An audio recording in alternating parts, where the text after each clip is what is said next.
Gonna get into just a little of the mess, just a little mess. That's it. Not too much. Not too much. How's everybody doing tonight? I got my water. Oh, I got my water on the thing. Dang. I'm not getting up. What's up, Gloria and Queen V? Yes. What's up, everybody? I'm gonna wait for a few more people to get in. What's up, your boy Coy? What's up, y'all? Naturally, Angie. Okay, I heard you was looking for me. Here I go. Hey, here I go. What's up, Ashley? Yeah. I sure need my water. I do not feel like getting up, though. We'll be okay. What's up, Gossip with Grammy and Aaron? Okay. But I'm a little tired. I'm not going to lie. Ah, baby. Yes. What's up, Yogi and Keisha and Courtney and R. Renee? What's up, Logan? What's up, Barb Meets World? What's up, Montrez? What's up, y'all? But we're going to get into a little mess tonight. I'm going to wait for a few more people to get in, then we're going to get started, baby. Y'all saw Garcelle Bouvet. She quit the Real Housewives of Beverly Hills. She's out of there. She decided to hand in her resignation. She called it a day, based off of the Real Housewives of Beverly Hills reunion review. It looks like they were swinging, girl. It looked like they were swinging Garcelle every which way but loose. Hey, Rodney, I truly love you. I got my taxes. I said, let me show some love. Come on, taxes. Thank you so much, the real Miss Peterson. Thank you. Baby, it looked like they were swinging Garcelle and a little bit of Sutton every which way but loose. I said, oh no. I said, oh no, no, no, no, no. But I did smile. I did when she released her video. I did smile while she was talking. I like Garcelle. She wasn't just one of my faves I went up for. I like Garcelle. She was the reason why I started watching. Garcelle is gonna be okay. She's gonna be okay. So I'm not even mad at it. Okay. Okay. Girl, I'm kind of nervous about Sutton. I'm kind of nervous for Sutton. I think that, Garcelle was Sutton's backup, and I assumed at one point vice versa. But now that Garcelle is gone, baby, Sutton is on an island by herself. Hey! Sutton is on an island by herself. So, when Dorit and Erica Jane get a hold of Sutton next season, it is going to be a wrap. And y'all already know, Erica already said that, girl, when it's time for Erica already told Sutton, basically, when it's time for her to get her lick back, she getting her lick back. Did she say something along those lines to Sutton before a couple of seasons ago? She said, when it's time for me to get that, when it's time for me to get my lick back, oh baby, I'm getting my lick back. Yay! She said everybody gets a turn on the merry-go-round. She said everybody have their season. And when your season come, everybody get their season. Okay? And when your season come, baby, it's a wrap. I hope Bose did not come for Garcelle, because it would be no reason to. And if Bose did come for Garcelle, I wouldn't understand why. And if Bose did come for Garcelle, that would also let me know again that they're not showing the full picture down to the Real Housewives, period. But like I said, I'm going to wait until the reunion airs, because Bose and Garcelle, from what I saw on my TV screen, didn't have an issue. You know what I'm saying? So if Bose did go after Garcelle, I would want to know, girl, what happened?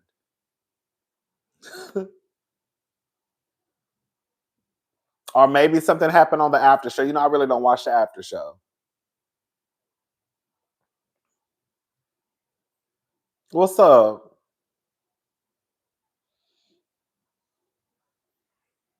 I like Bose though. I like Bose, but I just hope that she didn't. I like Bose. I just would want to know if the rumors are true about her going after Garcelle. I would want to know why, because I haven't seen y'all have an issue this entire season. I can see Bose bumping heads with Sutton at the reunion. I can see Bose bumping heads with Kyle at the reunion. You know what I'm saying? All skin folk ain't kinfolk. Bose is an op. She said Dorit should have sued Garcelle. Bose is defending a Trumpy. In, what's that, Zenist? Red flag.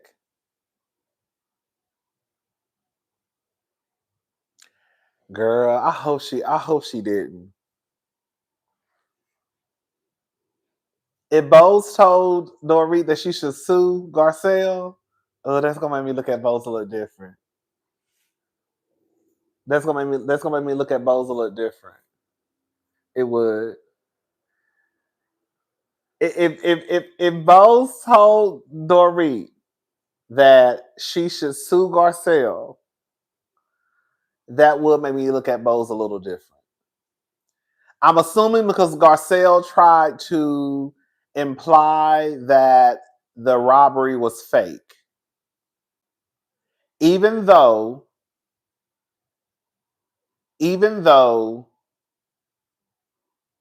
oh, Zionist. Okay. Thank you. Even though Dorit tried to in the clip tried to act as though there were only 4 people on Twitter, that's a lie. Most people, most, and not no 51%, 52%, 54%. Girl, most people thought that robbery was fake.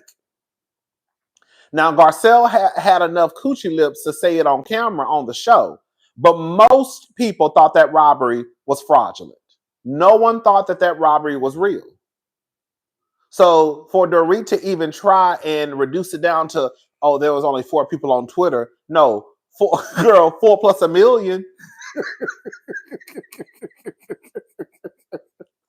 Bose is a pygmy. I'm the good Blacc. Ooh, paralegally exhausted. Thank you.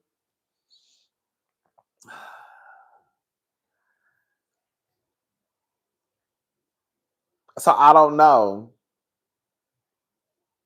But yeah, I just, it is what it is, I'm not mad if some of the girls had, I will say Dorit and Garcelle have a legitimate beef. So whatever happened between Dorit and Garcelle at the reunion, I'm okay with it. Whatever Erica has to say to Garcelle, I'm okay with it. I would not be okay if Bose told Dorit she needs to sue Garcelle. I would look at Bose. I would look at Bose very, very differently. I really would. Are you really telling this white lady? Girl, you walk around here, girl, I'm gonna leave it alone for right now. But Bose, if that's what you did, Bose, you walk around here all black, everything, wanting to carry black girl magic wine and Teflon bags and making sure when you on camera, wear everything black and you want to rep for the black and black bleeding blackity black. Then you gonna tell this white hoe to see your black sister, girl. I would look at her completely different. I would. I really would. Oh, you haven't heard the black woman who worked under Bose come out? She's not one of us. Thank you, baby. I would look at her different. I would. Because you can't be as black as Bose presents herself to be. And then we look up and you telling this white lady to sue this other black lady on the show. I'm sorry. I'm sorry. I'm sorry. You just can't. But again, we don't know. We don't know cousin. Rodney, what did ugly Dineva do to Tasha K? I've been hearing things today, but can't find anything on it. Ugly Dineva. Tasha K. Oh, fuck it, I need Southern Purchase. I heard something. I don't know, baby. I heard that something happened between Funky Dineva and Tasha K. I don't know. I don't know the ins and outs of it. Thank you, Southern Purchase. I was like, who? I'm like, ugly Dineva. I don't know. I haven't I haven't kept up with it. Funky went in on Michelle and Tasha. Who was Michelle? It's all over YouTube. Oh, he threatened to slap her? He threatened to slap who?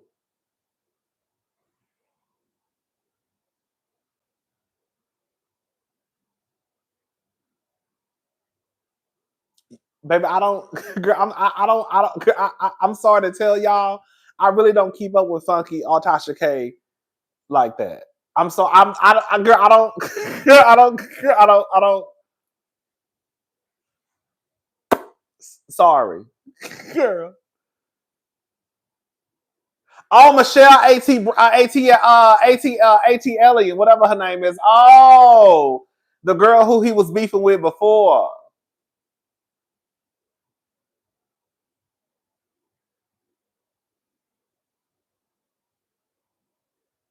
Okay. Girl, I don't know what to tell y'all.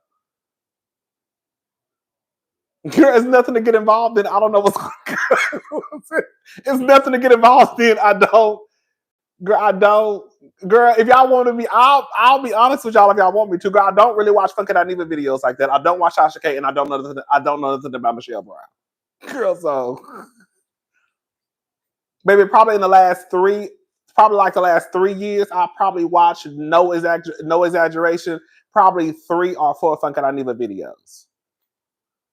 And as long as Tasha K's been out, I probably watched 5 Tasha K videos. And Michelle, I used to always go to her blog back in the day. You know, when like the Bossip and the Cold Bitchy and all that was popping. Girl, I used to always go to one of her blogs. Her blogs was one of the top blogs for me. But girl, I don't really watch girl. I don't really watch their channels like that. And that's like, I'm not even bullshitting y'all. I just don't make announcements. I mean, I'm not one of those girls who makes announcements when I just go in and out of people's channel. You know how like some of y'all get in my comment section or send me emails and be like, I'm not gonna watch your channel no more. I'm like, okay. Girl, you don't have to announce when you don't watch my channel. Girl, just stop watching. Girl, sometimes I start watching people's channels not because I just dislike the person, but I just don't watch the channel no more. Girl, now how did I get in it, Nene? Okay, now how did I get in it? But yeah, I'll figure out what's going on. Okay. Anyways, so let's go ahead and get into this mess. So, long story short, okay. So, I wanted to talk about Jonathan Majors, Sherri Shepherd, and just a list of women who Sherri Shepherd, you know, she wanted to put her auntie wig on or whatever. So, let's start at the beginning. A few weeks ago, Sherri Shepherd went to her. No, I'm not drinking. No, absolutely not. I'm drinking water. I've been drinking water and cherry Coke. Okay. So Wendy, I was thinking about Wendy Williams. So Sherri, the Oscars, it was an Oscars. And after the Oscars, a lot of the girls that went to the after party, I think it was the Vanity Fair after party, a lot of the girls showed up with their boobs out, butt crack, girl, no bra, you know. Meg Thee Stallion popped up with her titties literally out, with her nipples covered up with like pasties. Zoe Kravitz, she didn't have no panties on, girl. So the girls showed up and showed out at the Vanity Fair after party. So Sherri went to her show, and this is what she had to say about the ladies and what they had on. So let's just take a listen. Oh, my thing not connected. Hold up, y'all. Battery 100% connected to Rodney's iPad. Okay, here we go. This was fully, you could see everything. Zoe Kravitz graced us with her butt crack. You could see everything. Megan Thee Stallion wore a dark green gown with only matching green pasties to cover up her breasts. And so this is where I have to put my auntie Sherri on. And I say this with all of the love that I have. Ladies, this is not it. And I say this because there are young women, young girls who are looking up to all of you. All of you. And like, you're going to have these young girls, these young ladies emulating you. And you remember when your grandmother would tell you, let them use their imagination. Be a little mysterious. But you know, when they look at these girls, they don't have any secrets. Nobody gets to use imagination or their mind. And I want to say, Megan Thee Stallion, I love you. I do. But I'm so upset because God gave you a legitimate gift. You got it. You are amazing with your lyrical rhymes and how smart you are. And I know people, a lot of these celebrities, they say they don't want to be a role model. But here's the thing. It comes with the territory, being a role model. You can't escape it because, Megan, when you said you graduated from college, do you know how many young girls you inspired to go to school also? You didn't ask for that. You didn't ask for that, but they were watching you. And I know people say, well, you know, Lil' Kim did it. But I know when I saw it, I was like, why is she doing that? Like, she doesn't have to do that because she's so talented. And I know Megan as an artist, you get a little raunchy. I done heard WAP and body yada yada. But I also say, and I listen to those songs too, but I also say, to whom much is given, much is required. And you say, well, how do I know that these young girls are looking up to you? Because they look up to me too. And I get more girls coming up to me, young girls saying, Miss Sherri, I want to be a talk show host, or I want my own talk show, or I want to be an actress. I want to do what you do. So they are watching. And I'm not trying to shame anybody. I'm just concerned where all this is going. I said it before when I talked about Kanye's wife, who went to the Grammys last month, and she took off her coat and had nothing on. It literally, it wasn't just her cookie jar. We saw cakes and croissants too when she was standing there.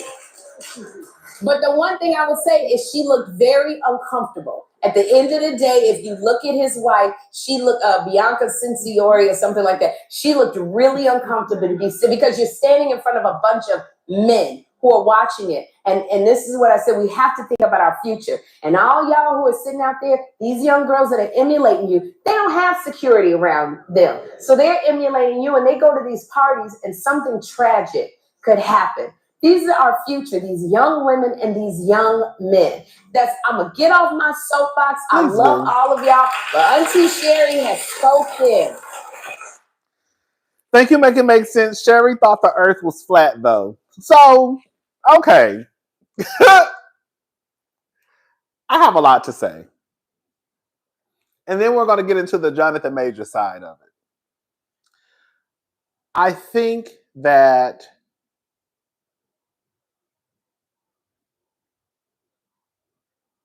Sherri Shepherd,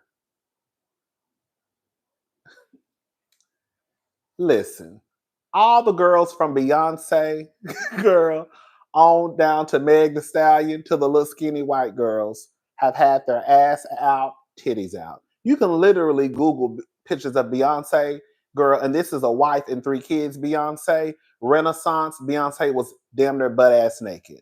We have pictures of Beyonce standing straight up with a thong on, ass cheeks all the way out. We have pictures of Beyonce at award shows last year, the year before last, with pasties over her titties with a sheer dress on. Girl, this is recent. Girl, this is 3 kids' husband, Beyonce. Okay?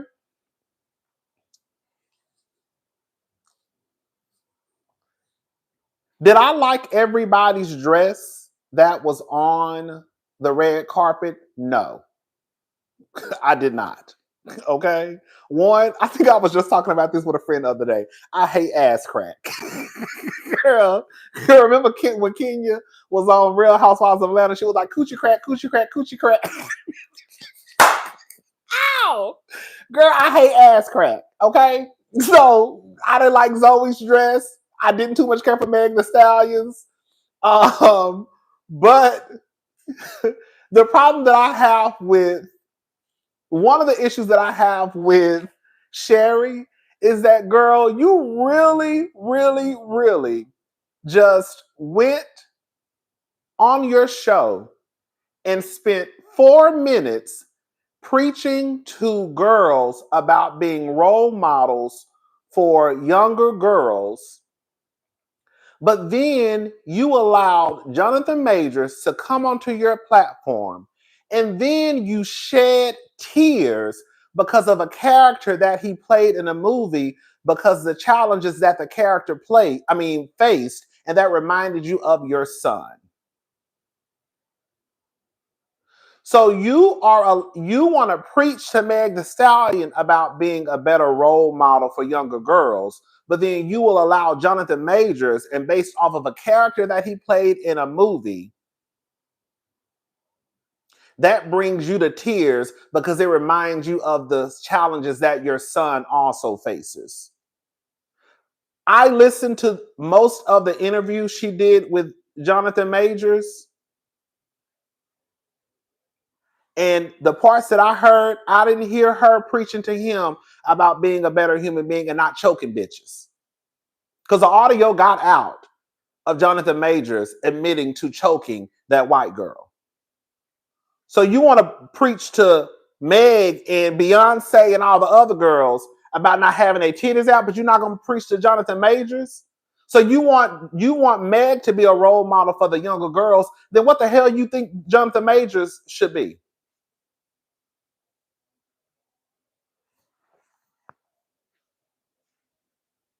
While you sit across from him and wipe your tears away with a napkin that he pulled out of his pocket.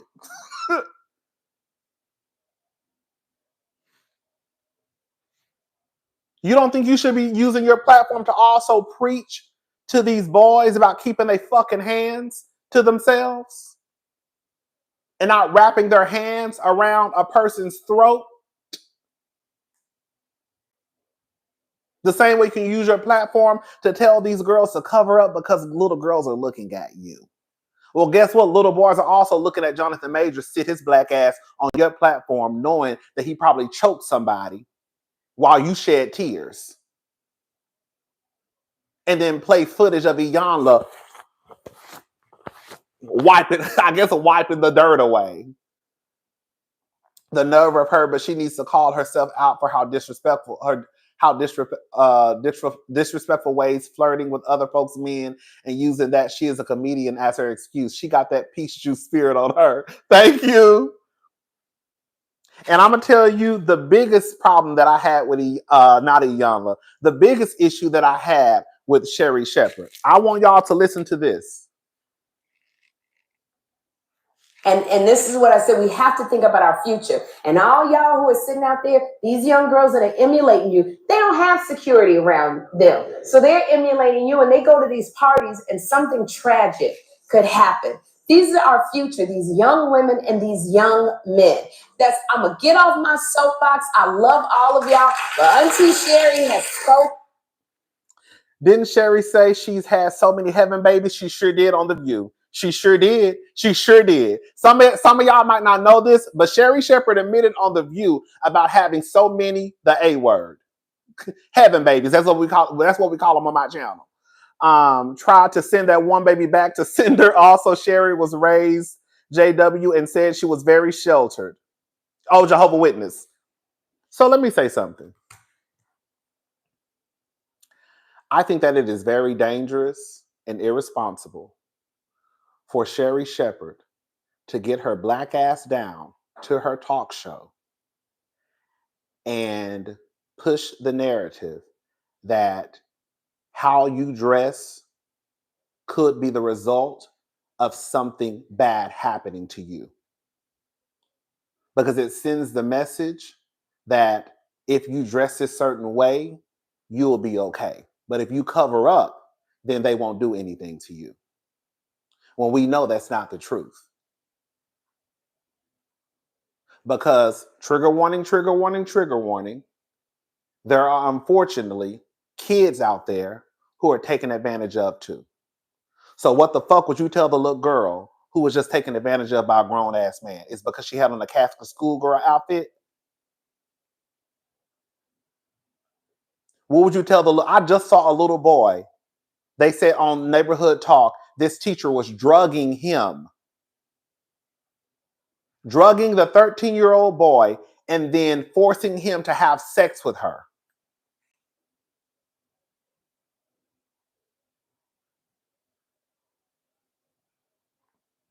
There are too many women out there who have unfortunately been taken advantage of, who don't dress like Sherri Shepherd wanted to say, they don't dress like hoes.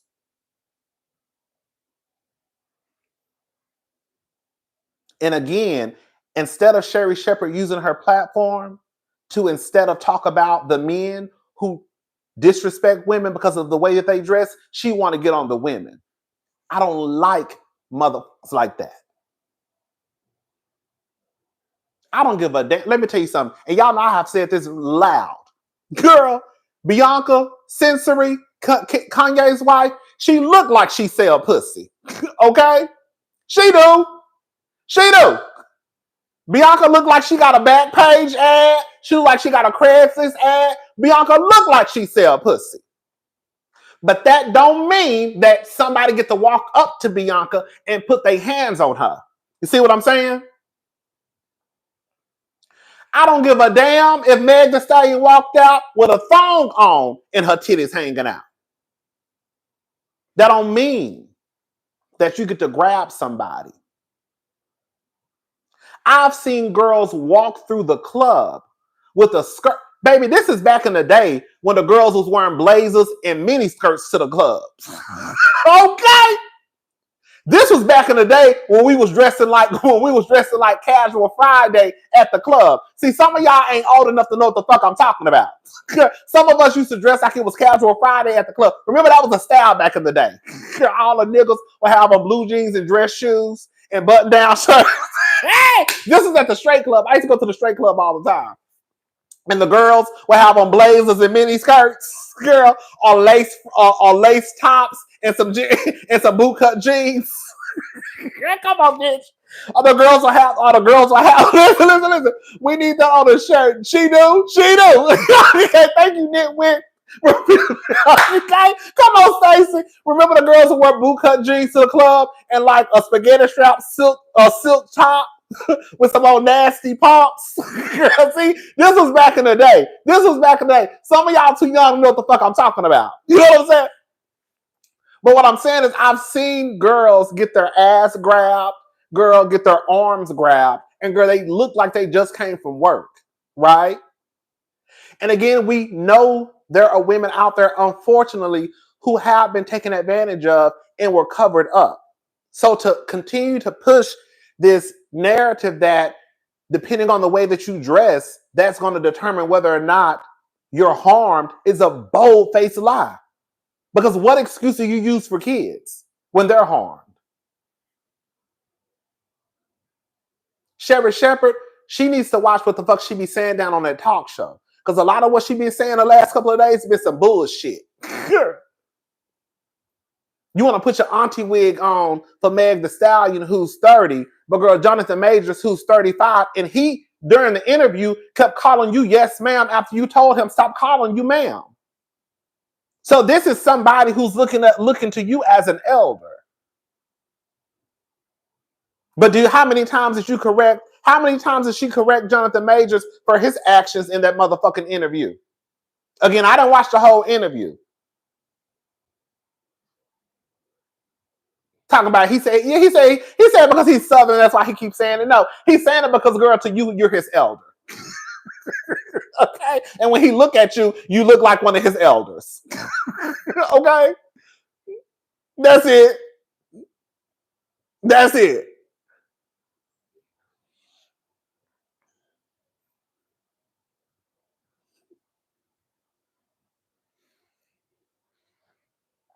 I think Sherri was out of order. I'm sorry.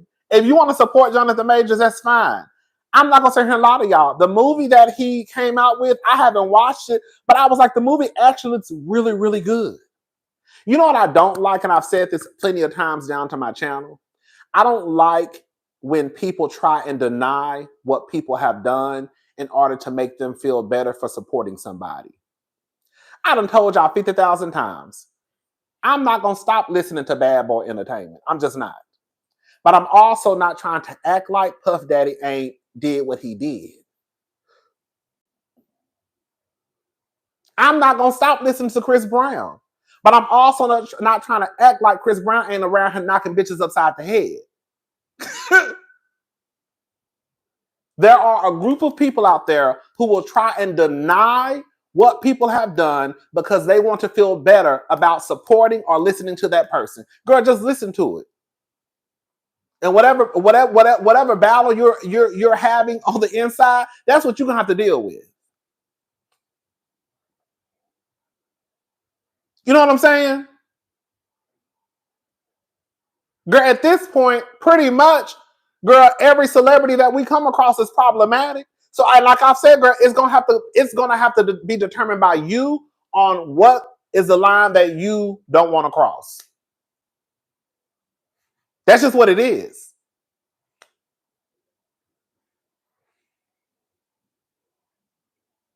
And people just, come on, Stacey, and people just celebrating that Jonathan Meg union like it's a blessing that he married her because she wasn't white. Come on. And another thing I want people to stop saying, which I also think is very dangerous, is when I see people in the comment section saying that that's why you need to get you a black woman. So Jonathan Majors should get a black woman and choke the shit out of her and possibly knock her head between a washer and a dryer because of what? Because she's not gonna say nothing. You know, when you get these white bitches, they call the cops on you. Because that's pretty much what, and I'm just gonna have to call it for what it is tonight. That's pretty much what I see black women and black men saying in the comment section. I don't know if y'all know that's how that sounds, but that's how that sounds. When y'all get in the comment section acting as if Jonathan Majors just didn't put his hands around a bitch's throat and then say that he should get with a black woman, why? Why? Why?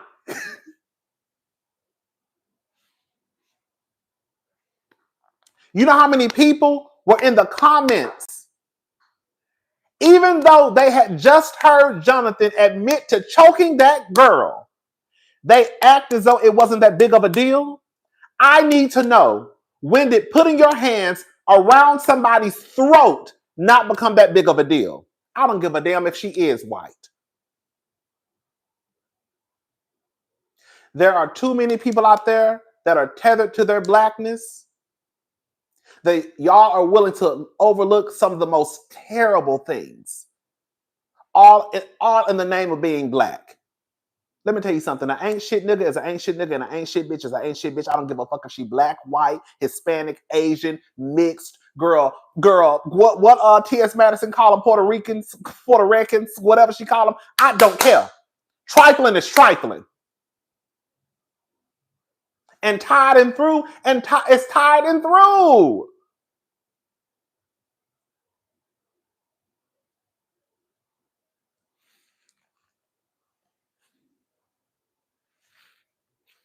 Girl, thank you, Hiru. Thank you.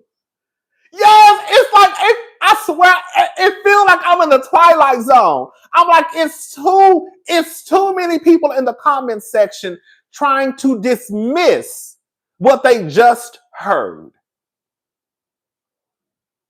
All because that lady is white. But then you praise not Meg the Stallion, you praise Megan Good. Girl, you praise Jonathan for being married. Why are you happy that Megan Good is married to a man who chokes people? Girl, why are you happy?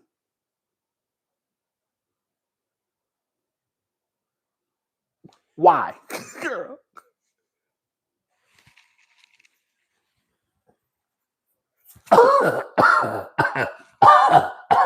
Girl, you got you a good one, girl. You got you a good one, girl. Bless their union. Girl, he choked people.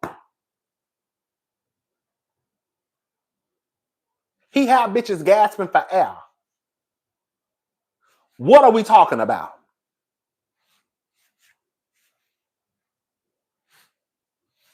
Girl, hashtag Black love. That's what it is. Girl, y'all make me real nervous. Y'all be making me real nervous down to the World Wide Web when y'all go up for some shit that I just feel like is absolutely strange. I would never go up for somebody being with somebody who we know is abusive.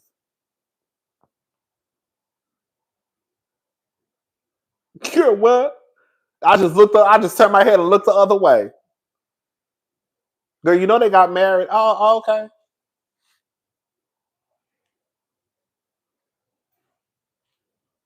You know they just got married last week. Oh, okay.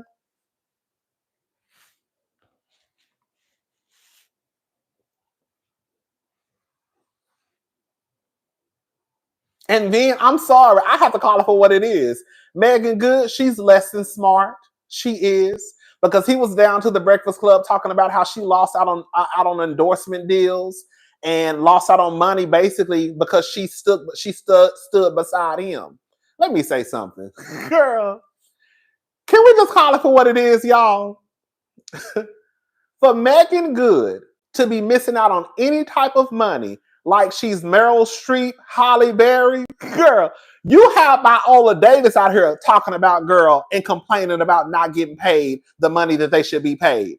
Megan Good is not this sought out after actress who just bringing in millions and millions and millions and millions of dollars where she could just fuck up her money like that. I'm sorry, y'all. Maybe if Meg had money to blow, then it probably wouldn't be that big of a deal. But you got Taraji P. Henson and Viola Davis out here complaining about not getting paid enough money. If they complaining, I know damn well Megan Good damn sure complaining. Thank you, TS, not gasping for Al. Girl. So for her to give up any shango-lango-lang, girl, for her to give up any type of coin because you want to stick beside an abusive nigga, girl, your show already got canceled, or it's not. I ain't gonna say it got canceled, but it's not coming back. Harlem.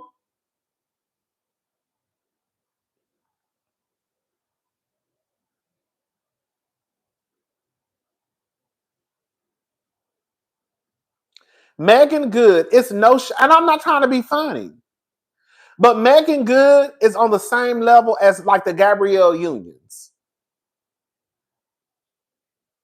Gabrielle Union get by because girl, look who she married to.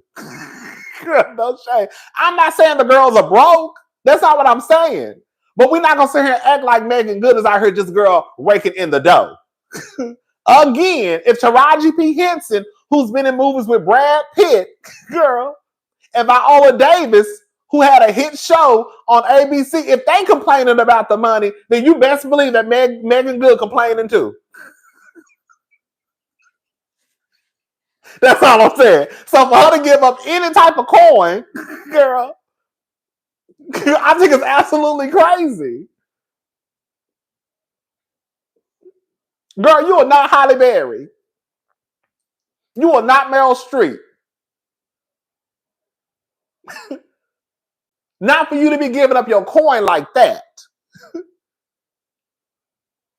Girl, you had 6 episodes on the last season of Harlem. 6 episodes. 6. 6. 6. Viola was over there pushing out 2022 on ABC.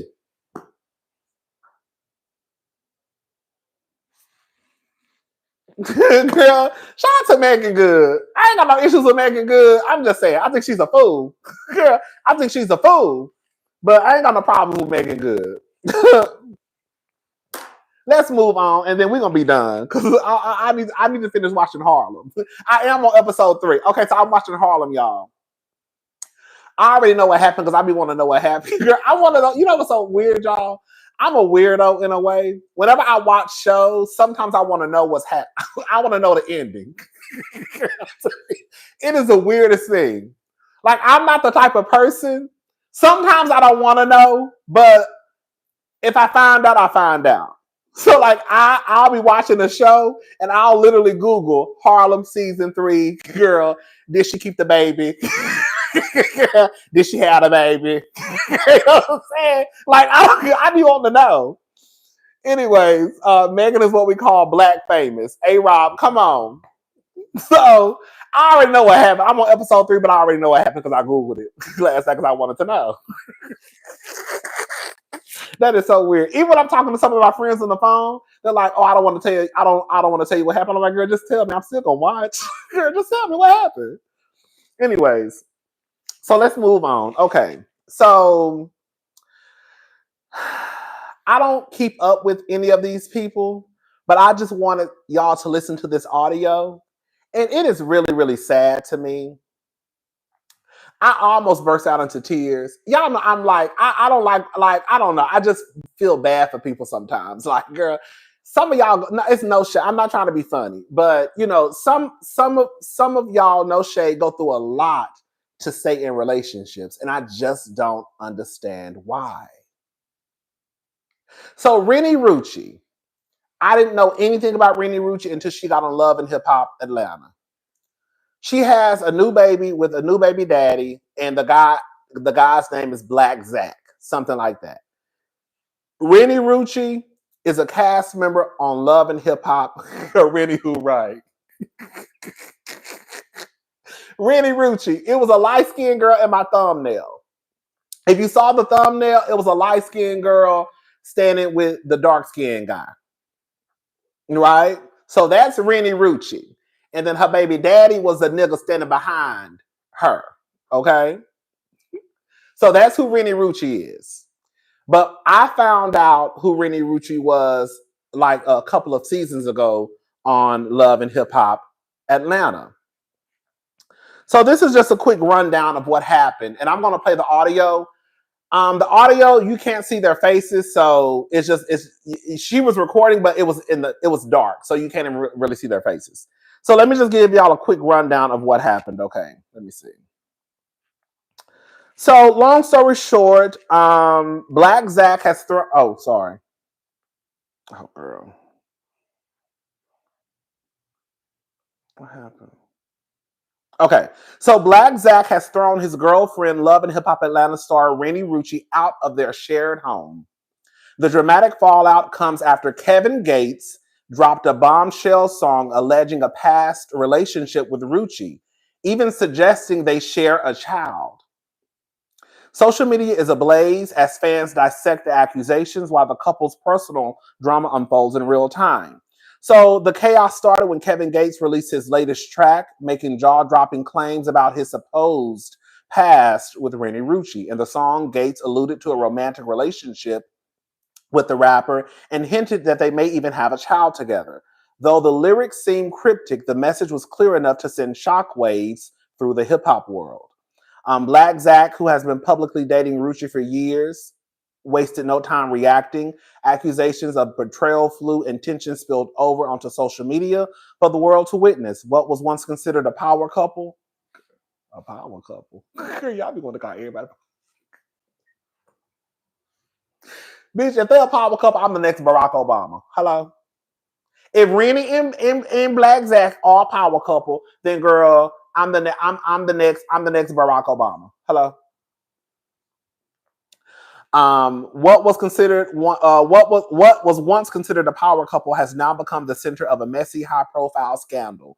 So I want y'all to listen to this audio of Rennie Rucci and girl, her baby daddy going at it. Girl, it is so sad. Listen to this, y'all. Girl, just listen. Hold up. Battery 100%. Connected to Rodney's iPad.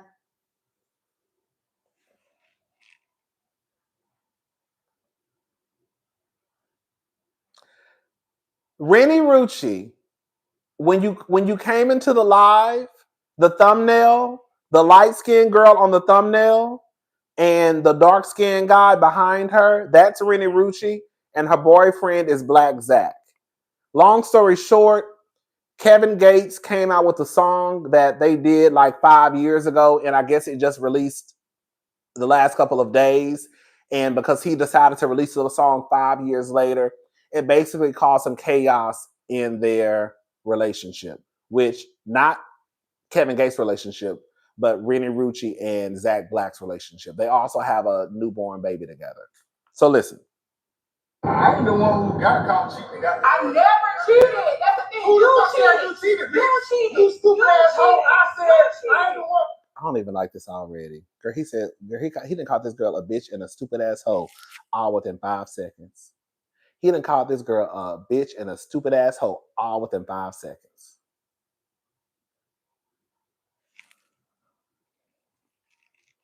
I ain't the one who got caught cheating. I never cheated. That's the thing. You cheated. You stupid asshole. I said I ain't the one who got caught cheating in the world. You cheated. Not me. I've never cheated. I've never cheated.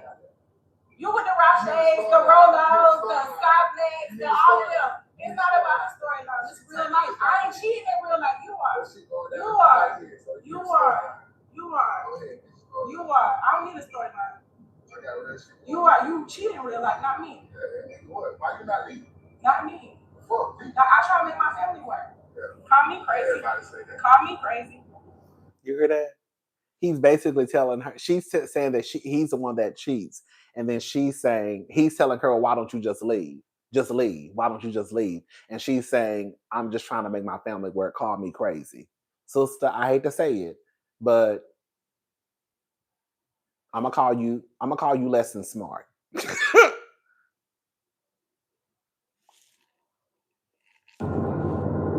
Hyped up about what? About a nigga releasing a song from 5 years ago? No, you said I was. You just got on the phone with your friend and said I was. I never was hyped up about nothing. Never was hyped up about nothing. I got a lot to clear it up. Like you asked, like you wanted. You said I didn't do enough. You said I didn't do enough. Be for real. You said I didn't do enough. Through shots. That's the truth. I ain't the one cheating. I ain't getting no cheating, period. That's a song from 5 years ago. I know you are. Hey, Roche. Hey, Rolo. Hey, be on the way then. Be on the way. 5 minutes up the house from our street, from our house where I'm sitting with your baby. Be on the way. I'm not a victim of nothing. The truth. You cheat. I'm miserable because you cheat. Why you want to leave? I'm miserable. I will. My life is crazy. I ain't making your life horrible. You are. I don't do nothing to you. Sit around and be stupid. That's what I do. I ain't the one who got caught. That's true. You do sit around and be stupid. We gotta get some tough love today. You do sit around and be stupid. We're gonna get into the next clip in about 5 seconds. Well, not 5 seconds. We're gonna get into the next clip. I want to give a shout out to Erica De Niro TV. I've heard Erica De Niro's TV say this all the time. That sometimes these niggas won't leave you, but they want you to leave them. You heard how many times he told her to just leave. Like he just won't leave her. Girl. He'll just stay and just make your life a living hell. If you're gonna stick around, bitch, then I'm just gonna keep treating you like shit. So if you're gonna stick around, then okay, cool, whatever. And that's literally what's happening right now. She's recording. Let me show y'all. This is the best I can show y'all. I never cheated. Hold up. You cheated. You stupid asshole. I said I ain't the one who got caught cheating in the world. Not me. I've never cheated. I've never cheated. You with the You see? Rosays, the Rolos, the Scottlegs, the all of them. It's not about a storyline. It's real life. I ain't cheating in real life. You are. You see, you can't. You are. You are. You really can't see anything because it's dark. They're clearly driving home from somewhere and it's dark outside. So you can see like her silhouette, but you really can't see anything. So it's really just kind of like audio in a way. But yeah, I thought about that. I was like, girl, he ain't no way for a man that looks like baby, hello. Girl, that girl is too pretty. Girl, I hate to say that because that don't have nothing to do with nothing. You know what I'm saying? But girl, now that sounds fucked up because it almost does sound like if you're unattractive, then girl, you're gonna go through some shit. But girl, I hope this makes sense what I'm about to say. People who, and I really do believe this, whether you're a man or a woman, non-binary, non-gender conforming girl, but people who are usually deemed as attractive, they have a wider pool of people to choose from.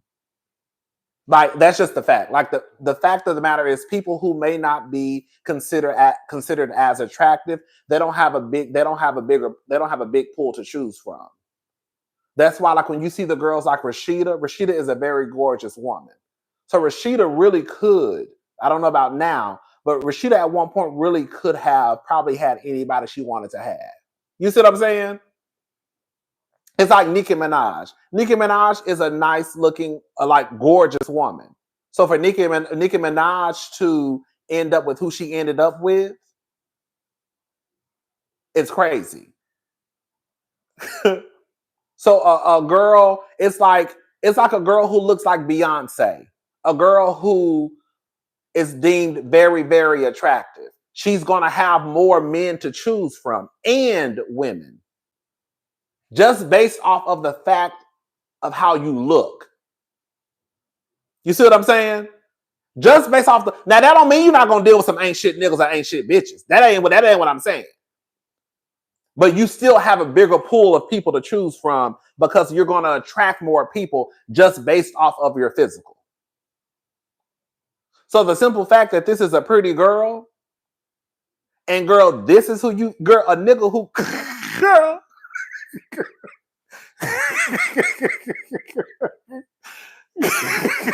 Girl, you went and got a boosie. Girl, and we don't know what this nigga do. Girl, we don't know how much money this nigga got. Like, girl, where? Girl, like, that's what you got with? Because Rennie is not an unattractive woman. To me, she's not. I know they say beauty is in the eye of the beholder, but and you know what's so sad about this? Let's keep on going. Let's keep on going. Let's listen to the next, and we're gonna get into some stuff, and then I'm gonna be done. Hold up. This is the second audio, okay? Get to my house, get out of my shit. Great. Get to my house, get out of my shit. Great. How many times you put me out? I don't talk to that man. That's you mad about some shit. Baby, when he said, when you get to my house, get out of my shit, baby, let me tell you something.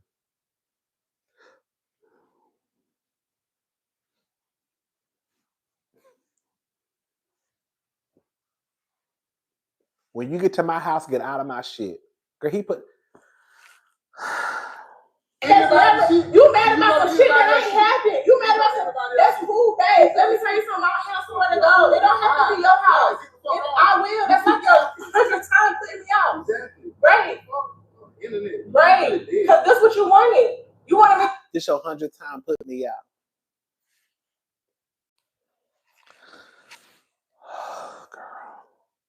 That's what you wanted. That's what you wanted. I'm glad I see this. No, you're lame. You're lame. Love and hip hop is on that. This ain't got nothing to do with love and hip hop. Love and hip hop ain't make you cheat on me. Love and hip hop ain't make you act weird with me because of a nigga putting a song out that was 5 years old. I didn't do nothing to you. You get on the phone talking about I'm hyped by the song. I got him live and cleared the shit up. Ain't nobody did. Oh, I'm not the one cheating. And I'm not. You don't like to hear the truth. I'm not. It's my cheating the one that I'm not. Your child could be And somebody. I cleared up that song 5 years old. And nothing about the song changed from 5 years ago. It's the same song from 5 years ago. go. There go y'all couple goes. Yeah, fuck you. It been fuck me since you were cheating. It been fuck you. Been the hoe, not me. You been the hoe, not me. Don't fuck, boy. I'm about to punch you dead in your shit. I'm about to punch you dead in your shit. You keep on fucking. Keep on. Mason Sugar, I want to use straight. That's the only audio I got, girl. You need. Let me tell you something, and I say this with love to Rennie Rucci. Again, I don't know that lady. I think this is a sad situation. I just hate that that girl has put herself in a. Y'all do know Rennie has 2 teenage children. So not only does she have 2 teenage children, she also has a newborn. I don't know where her teenage children are, but if they live with you, so you mean to tell me this man is putting you and your children out of his home again? And you said he's done it 100 times? I'm gonna need Rennie to stand up.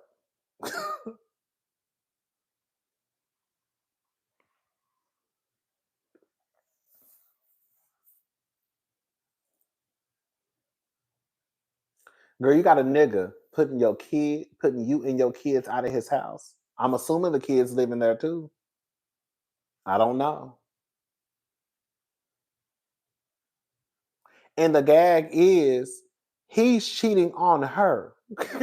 And he knows he's cheating. He's admitted to cheating, but he's spazzing out because of a song that came out 5 years ago. I mean, a song that was done 5 years ago, but just came out recently. And now he's spazzing out. When I tell you, even if Rennie is, that's why I'm saying, girl, these niggas can't handle it. Girl, these niggas go out here and dig every bitch in town down. But as soon as they find out, if they even think you cheated one time, girl, they start spazzing out. Girl, as many hoes as you don't fuck, if you don't shut your ass up, nickel, girl. What's up, diva? Girl, if you don't shut your ass up, nickel, girl. I want to shake her. I want her to wake up. And I'm going to go ahead and say something. And I mean this with all the love in the world. Girl, you are setting a piss poor example for your daughter. Because she has a teenage daughter. And your daughter has access to the internet. I don't know what type of example you're setting for your daughter, but this is not the right one. Your daughter should not see her mother going through something like this with a nigga. Because there's a possibility she may grow up and think that this is acceptable behavior, and it is not.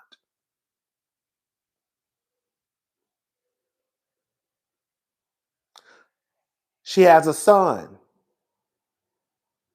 This is not okay for her son to see either. Your children should not have to witness nor hear about you being in an abusive relationship. This man, within 5 seconds of us listening to this audio, called that lady a bitch and a hoe. Just that fast. And he knew he was on live. He knew she was recording.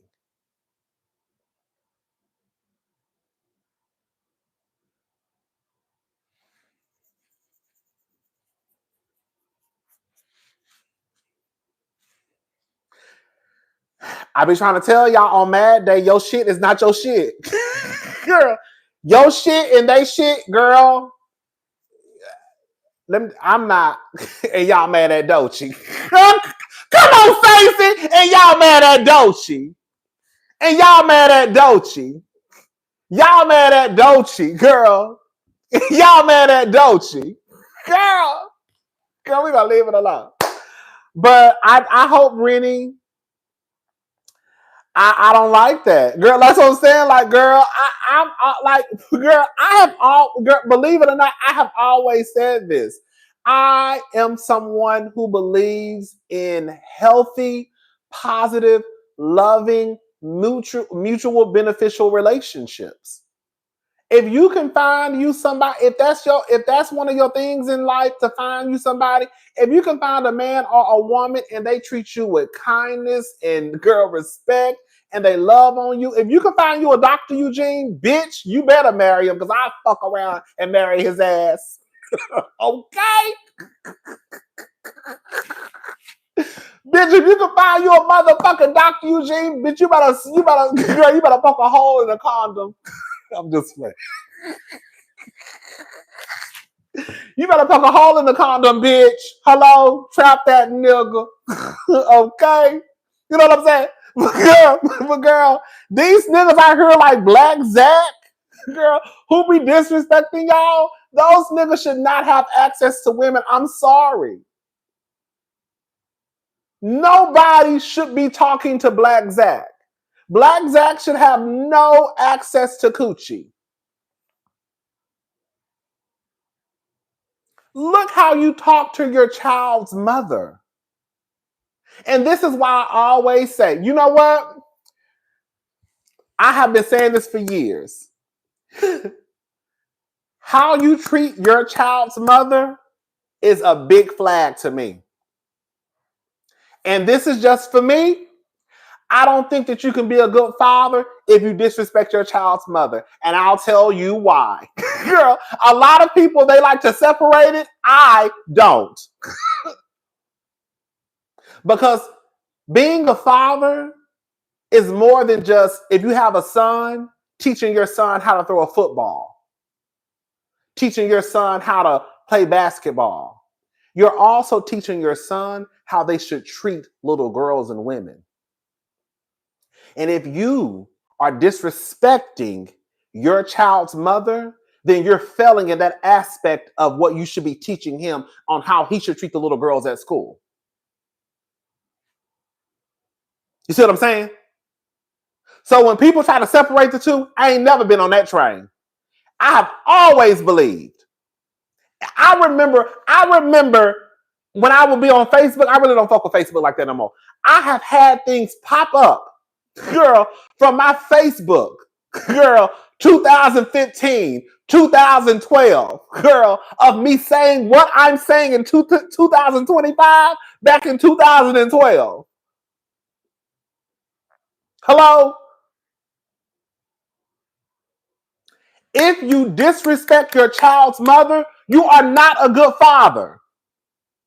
Being a father is more than teaching your child how to cut hair, throw a football, the shit that y'all attach to genders. You should also be teaching your son how to treat little girls so they know how to treat women. And if you are out here mistreating your child's mother, punching them, hitting them, cursing them out, calling them bitches and hoes, then what are you teaching your son? What are you teaching your son? So he can grow up and be an ain't shit nigga who disrespect women too? Hell, you did it to his mama?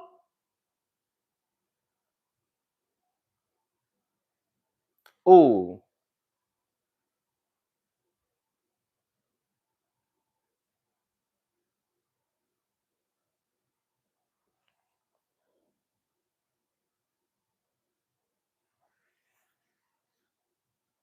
And I'm about to say something. I love my women to pieces. Y'all know I do. But this is why you have to get out of relationships with men who disrespect you. Because after a while, your kids are looking at what you are dealing with. I know they say it takes about 6 or 7 times to leave an abusive relationship. But baby, you have to pull yourself up, get your panties and bras, and get the fuck up out of Dodge. Because your kids are looking at you and what you're going through.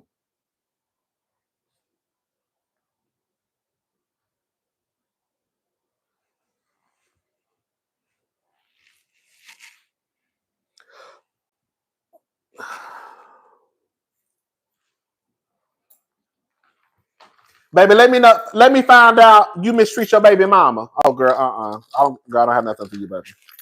Let me find out you mistreated your baby mama. Girl, the first thing I'm going to say is girl. Girl, you mistreated a woman who laid on her back and had kids with you and probably gave this child your last name. Probably even named the child the junior nigga. That's why I used to always be on Martell Holt's ass. Y'all know Melody Holt was not even my favorite girl. And the way I used to wear Martell out because I don't like shit like that. How you gonna disrespect this lady? This lady who done laid on her back and had 4 of your motherfucking children and named one after you, you sorry ass nigga. And you got the nerve to disrespect this lady and get on TV calling this woman all types of hoes and shit? That is an ain't shit nigga. I don't care what nobody got to say about it. Girl, y'all got me all. Girl, I'm supposed to be getting my chapstick out, girl. Y'all got my nerves bad and shit. Come on.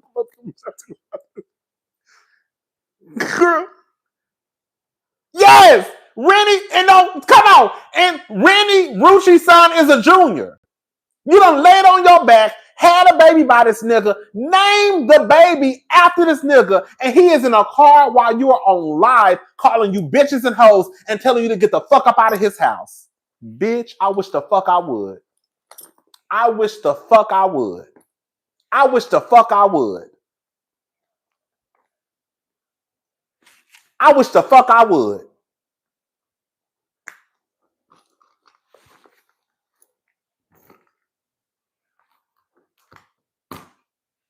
Bitch, I done put my life on the line, bringing life into the motherfucking world, and you got the nerve to disrespect me, you punk puss. Nothing but a big ball piece of shit. A big black piece of shit. And y'all want to disrespect people who done brought a junior into the world. Bitch, I need a cocktail. Bitch, I need a drink. Y'all the fuck around and got pissed off. Bitch, I done got pissed off, bitch. You hear me, bitch? I'm pissed. Okay? Bitch, y'all done got me started tonight. Shit. I need a motherfucking cocktail. Okay? Baby, I been at that courthouse so fast. Bitch, I need a motherfucking cocktail. Oh, God, I got my pressure up. Girl, y'all done raised my pressure. Girl, y'all know it don't take that much to get me started. Okay? Y'all know it don't take that much to get me started down here to the YouTube. I get to hollering and cussing and girl cussing people out and shit. I'm sorry ass knuckles. Sorry ass knuckles make me sick. Okay?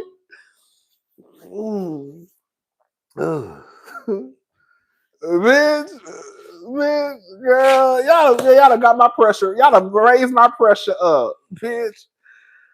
What's up, Marjan? Okay, baby, I'll be at that courthouse so motherfucking fast.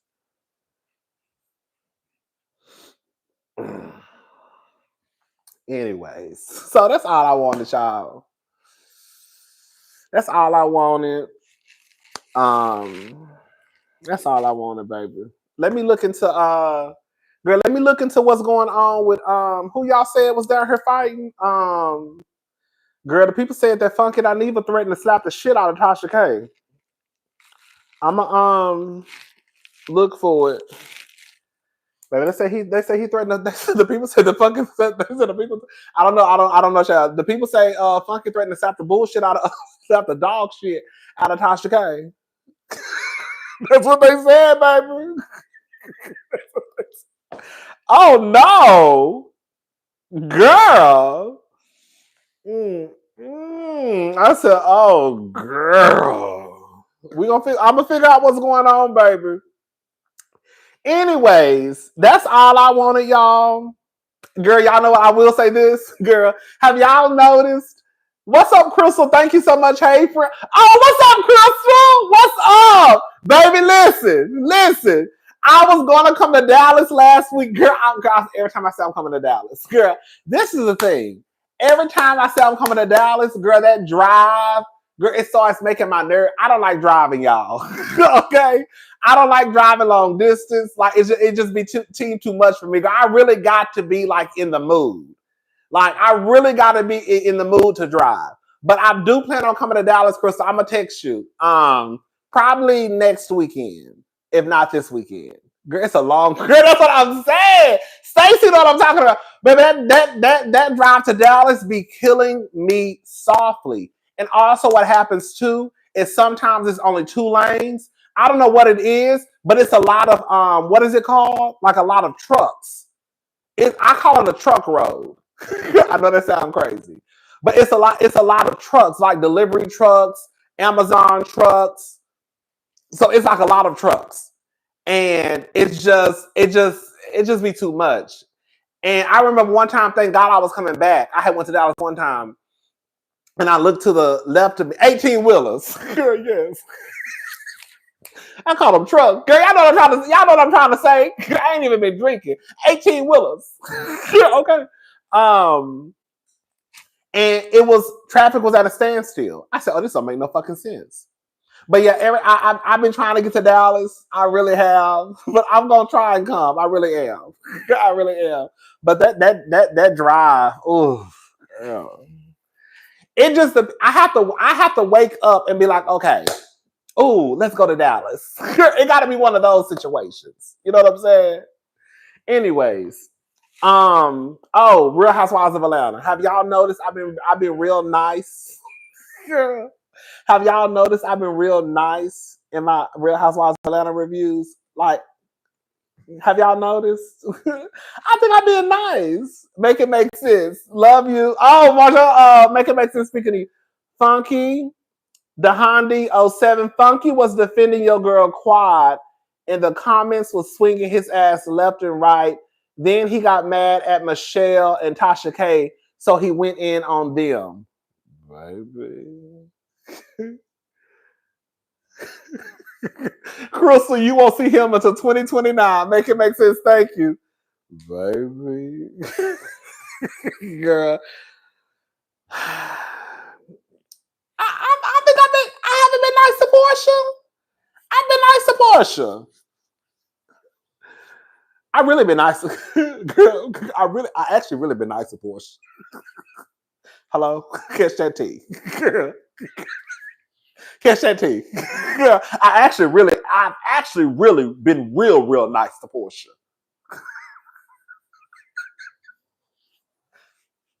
Girl, I've been really nice to Porsha. Girl.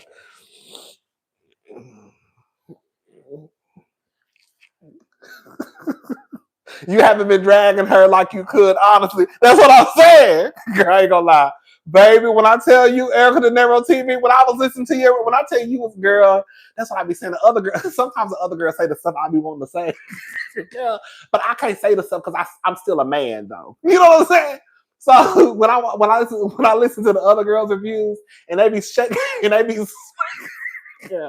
When I tell you Erica was swinging the shit out of Diane, and then I am not now. When I tell you, baby, she be swinging the shit out of Diana and Porsha, baby. I'll be over here hollering.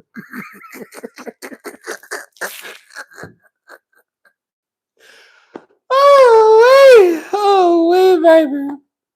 Oh, baby. Baby, she be on they ass, baby. Girl, because they let me shut up. That's what I'm saying, girl. I be trying to be nice. I was nice to Miss Diane too. I was nice to Miss Diane. I said, I'm gonna be nice to that lady mama. But we girl, let me shut up. See, that's what I be saying, girl. I'm not even gonna get started, girl. Shut up, child.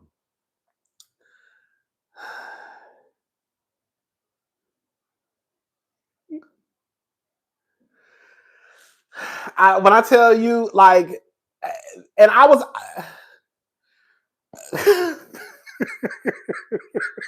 I drag her for you, thank you. Thank you. Okay. Girl.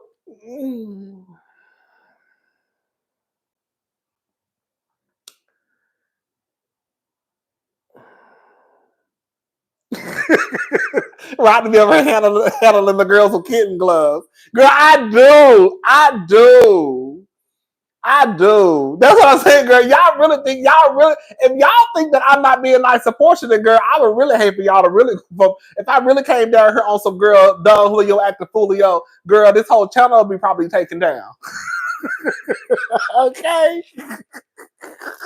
Because girl, when I get on the phone with my friends, honey, I be letting loose. Girl. Okay. I don't know, y'all. No, but for real, no. But for real though, like I don't know, y'all. Okay. Let me ask y'all a question. What time is it? Okay. What do y'all think about the season so far? I still got a few minutes. What do y'all think about the season so far? I know it's only been 3 episodes. I'm okay with the season. I'll tell you what I am not going to like. I'm enjoying it. Okay.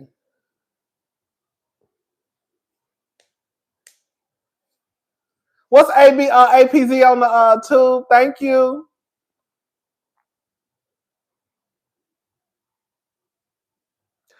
Girl, girl, y'all saw that. I was so confused by that. Did y'all see they came out with the ratings for Atlanta saying that it was the highest ratings for the week? And then they were like in Peacock history. Girl, Peacock only been, girl, they acting like Peacock been around for 25 years. Girl, Peacock been around for 40 years. I think Peacock came out in 2020 or 2021. It was some shit like that I saw online. Girl, I think they're trying to make the fans believe that the show is, I don't know. I was kind of confused about it. I was like, okay, girl, whatever. This is what, okay. I feel like, and I said this today online, in my honest opinion, I think the only 2 housewives that are giving us honest, transparent, and somewhat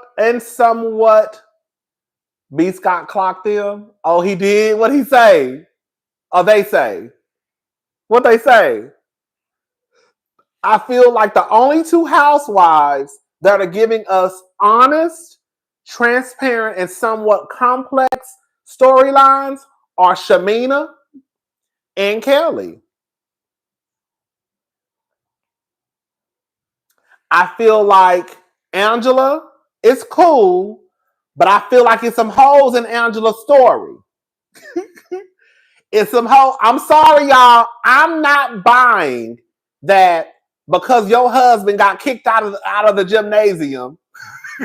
Girl, I'm not buying that your husband got kicked out of the gymnasium, that was part of the reason why y'all had to separate so early into your marriage and live separately. I'm not,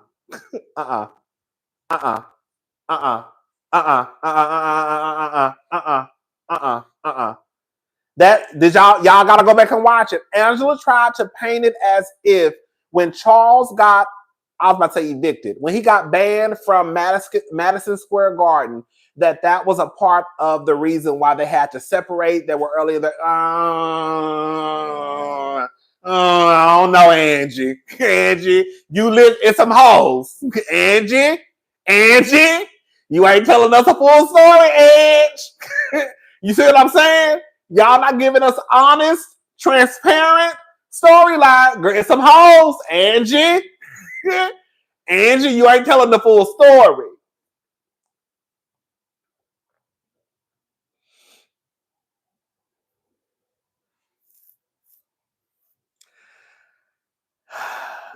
And then Drew.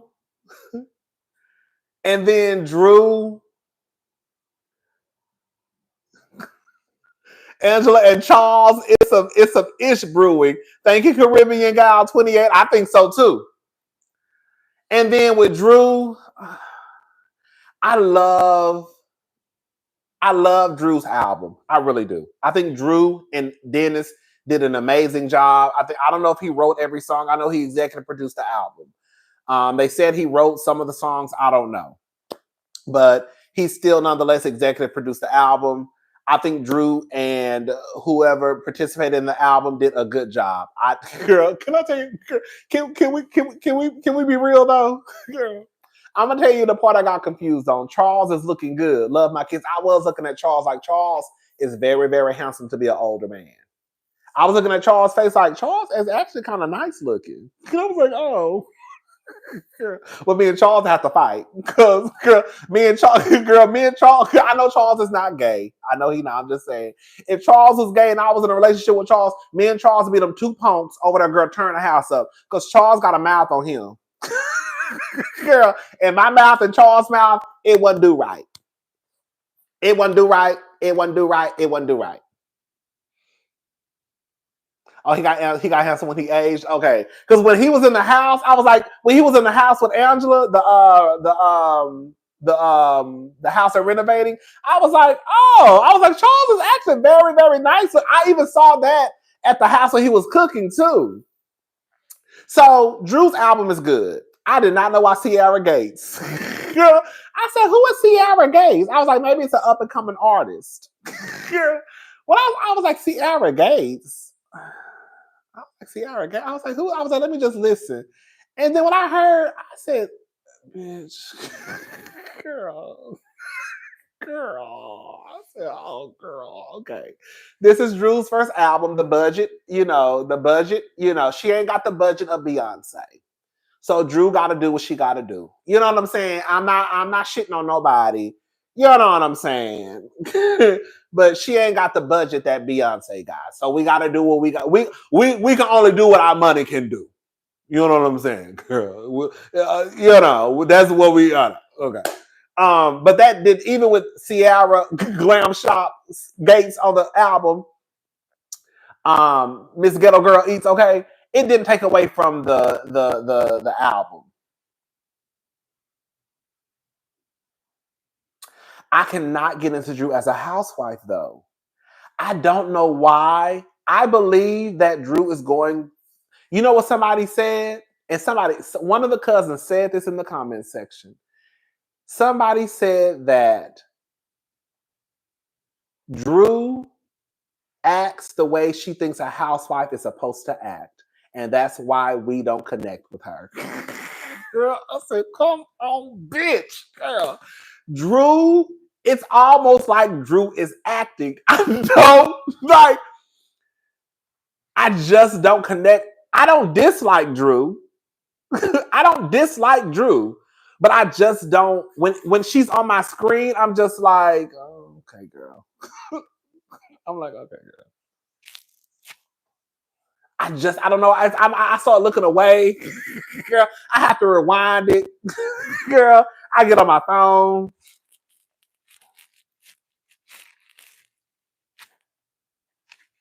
Oh, shit. Let me pay attention. Girl, it happens all the time. Girl. I knew Drew was trying too hard when she first got there. And remember, like, when they went on the trip and she had a picture, she had a headshot in her bag. Remember when her and LaToya were getting into it? And she went to her room and got the headshot. And can't be a housewife to a crying broke man child. Okay, thank you, love my kids. And she went in the back and got the headshot. And I was like, okay, girl, you literally went, like you were all, it's like you're already, like I get it. I know some of the girls prepare their scenes and all that stuff, but girl, it's not even authentic. Like you really walking around here with a headshot in your bag. Girl, like, but I don't connect with Drew. I don't understand Drew on Housewives. I mean, girl, it's something to talk about. I think she's a girl. I think that girl. Can we talk? I think Drew looked like a goddamn fool. Girl, Drew really sat on our TV screen and said that she gave baby Ralph has access to all her information. Girl, date of birth, social security number, girl, financial records, girl, blood, girl, everything. And girl, she don't know none of his business. Did y'all hear when she said that? I think the lawyer said that. I said, oh, girl. And that's the same girl who sat on our TV screen and was telling Sonya, well, that's your husband. You're still supposed to do what your husband wants to do. You're supposed to give your husband another baby.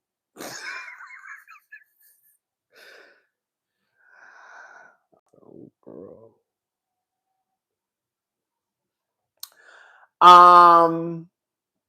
Okay. Okay. Okay, so listen, can we have some real talk? Can we have some real talk? Because I listen. Okay, so we're gonna go ahead and talk about Britt. Okay, I have been intentionally being nice to Britt. I'm being honest. Britt has not done anything for me to dislike her. Britt is okay with me right now. Have I noticed that Britt wants an issue with the queen? She does. We not gonna, and I know y'all know I'm Team Twirl, but we not gonna sit here and act like Britt does not have a hard on for Kenya Moore.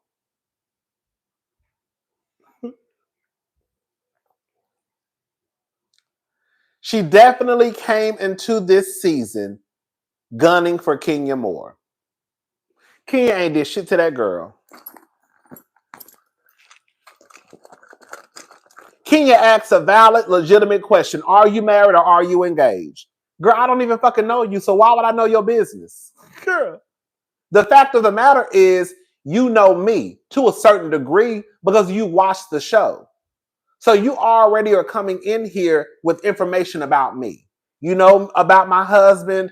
You know about the issues I've had with my mother. You know about all that stuff. So you have an advantage over me that I don't have when it comes to you because you know my tea. You know what I'm saying? So if we got into an argument, I would really have to dig deep into my bag and talk about your talk about your fucked up nose job, girl. You know what I'm saying? Like I would have to really go there to, you know what I'm saying? Because you know my business, I don't know yours. Y'all get what I'm trying to say? So I really don't think it was a messy question for Kenya to ask her, are you married or are you engaged? Because I really don't know. I don't know you. I just met you 5 minutes ago. But she's making it a problem when I really don't think it's a problem. When I tell you I have to say it, I hate the way Brittany talks. I keep calling her Brittany because I feel like her name is Brittany and she just shortened it to Brit. But I hate the way Brit when I say I hate her voice. Oh, girl. That voice, she needs to go get her whatever is connected to her throat. whatever's connected right here to that back here somewhere. She needs to go to Dr. She needs to go to Heather Dubrows. No, that's which one do the nose? Which one do the noses? Girl, whoever do the nose, what she needs to go to Botched. Because I feel like whatever happened to her nose job, that's why she sounds that way. I don't think Britt has sounded that way her entire life. I think it's due to her nose. I swear to God, I feel like it's due to her nose job. I just feel like it is. Terry, whoever, yes, they need to go to Terry. But we got to be honest, y'all. Britt got some holes in her story. Britt, I'm just saying, Kenya should have asked her if she married, engaged, or beard. Thank you to Honda 07.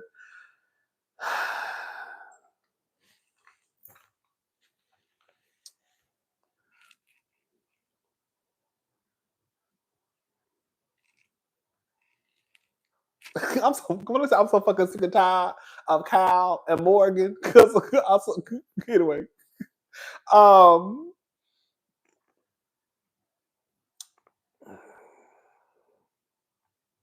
This is the thing, right? This is the thing.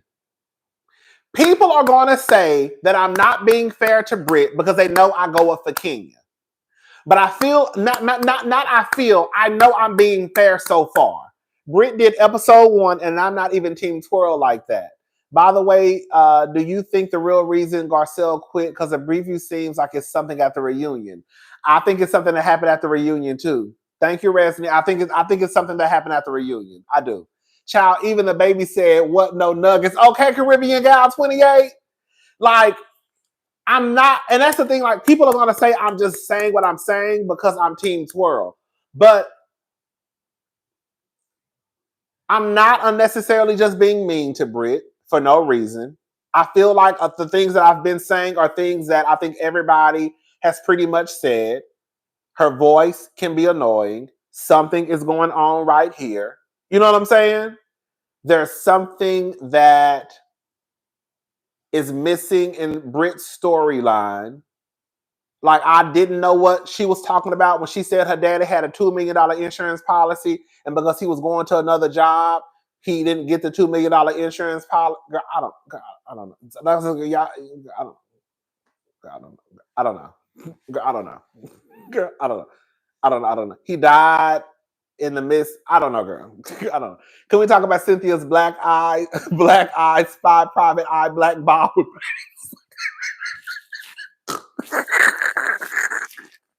I hated that hairstyle. I hated that goddamn hairstyle she had.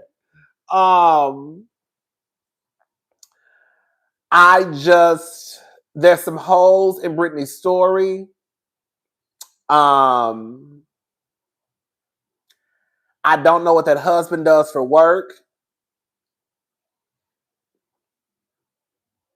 Brittany said she had an insurance agency and she sold it. I don't know. But we just gonna let it play out though. And then Shamea cool. Ooh, I really wanted to say more about Shamea having more kids, but I left it alone. I know how y'all. I know some of y'all. Can I say something y'all not get mad at me? Can I say something y'all don't get mad at me? Yeah. I'm about to say something and y'all about to get mad at me. I don't think y'all go up for Shamea like that. I think Shamea is cool. I do. But the way that a lot of y'all are going up Shamea like y'all don't know who the fuck Shamea is, why y'all acting like y'all don't know who Shamea is? Y'all didn't go over Shamea. Y'all didn't go over Shamea like that when she was a friend of the show. Girl, I don't ever remember nobody going up for Shamea like this.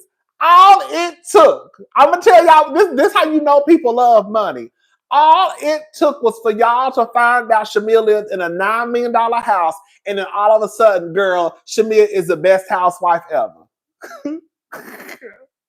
Now, I was one of the main ones who said we need to give Shamea a chance because Shamea could be bringing us something different as a housewife compared to a friend. And I stand by that.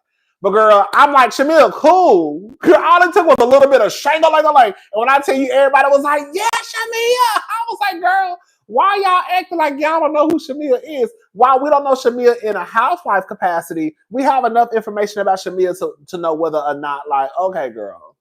You know what I'm saying? I think Shamea can I say something? Can I say something? Some of y'all about to get. I'm about to say something that's gonna sound real insensitive. That's why I said I've really been being nice in my reviews. I've really been holding back a lot. Shamea don't need to have no more kids. I'm sorry. Shamea needs to close up shop. I'm gonna tell you why Shamea don't need to have no more kids.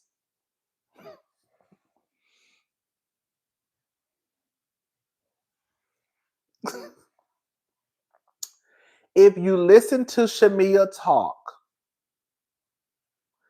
Shamea has already said that even with IVF, bitch, what my damn, wait. Oh, here they go right here, my notes. What did the helper say?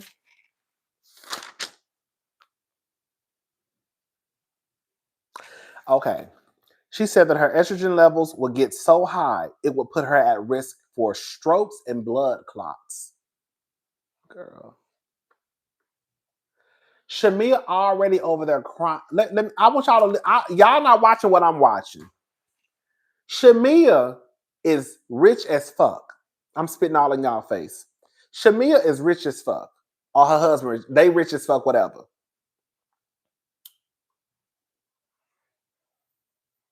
Shamea is already stressed out with 2 kids. Shamea is already over there stressed out because she doesn't even know the future of her daughter Shiloh. That's what she said. And now I'm trying to bring another child into this mix. Shamea already has a nanny. I want y'all to think about this. Shamea has a nanny, and she also said in this past episode that her sister helps her and her other sister helps her. Girl, you have a nanny, a husband, and your 2 sisters, and you still stressed out with 2 kids.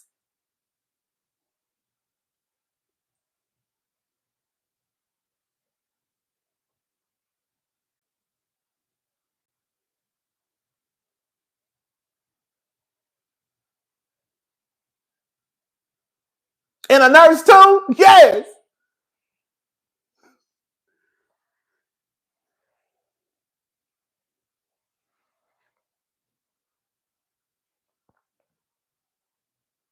Girl, not only are you putting your health at risk, but you're stressed out because of the health complications that your daughter is going through. You have 2 kids, your 2 sisters help you, your husband is there, you have a nanny and a nurse. Girl. I'm sorry. I'm sorry. I'm sorry, y'all. I'm sorry.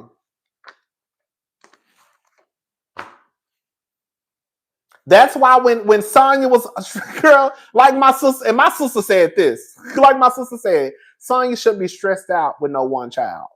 This is what my sister said. If Sonya has her husband, her mother, her father, her sister, her brother-in-law, and her nephew living in the house, then you got Sonya, Aaron, the mama, the daddy, the sister, the brother-in-law, and Sonya had one child, and Sonya would still be stressed out and high strung. If you feel like that for one child, and you got your whole tribe in your house, girl, something ain't right, girl. Maybe you should just be grateful. If Sonya on her third, Sonya about to have another baby. Sonya on her third child.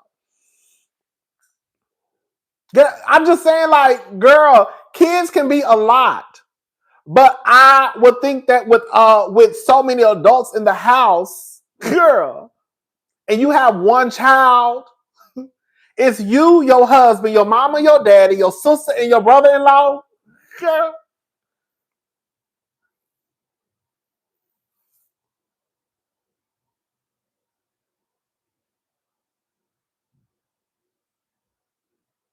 The men don't be helping. That's what it is. Come on, let's talk about it. The men don't be helping, huh? Sonya pregnant again. Sonya is pregnant right now. She got Deucey. She had her other baby, and Sonya might be 7 or 8 months pregnant now. Sonya pregnant. This is about to be her 3rd child. So she over there, girl. They over there fucking like jackrabbits, girl. Shout out to Sonya and Aaron. That nigga is fine though. I ain't gonna lie, girl. I ain't gonna say I'll be having all those goddamn kids, but he is fine. But yeah, I like Shamea. Shamea cool, but Shamea cool, but Shamea cool. Shamea cool. Who else? And then Porsha, girl. We're not even gonna talk about Porsha.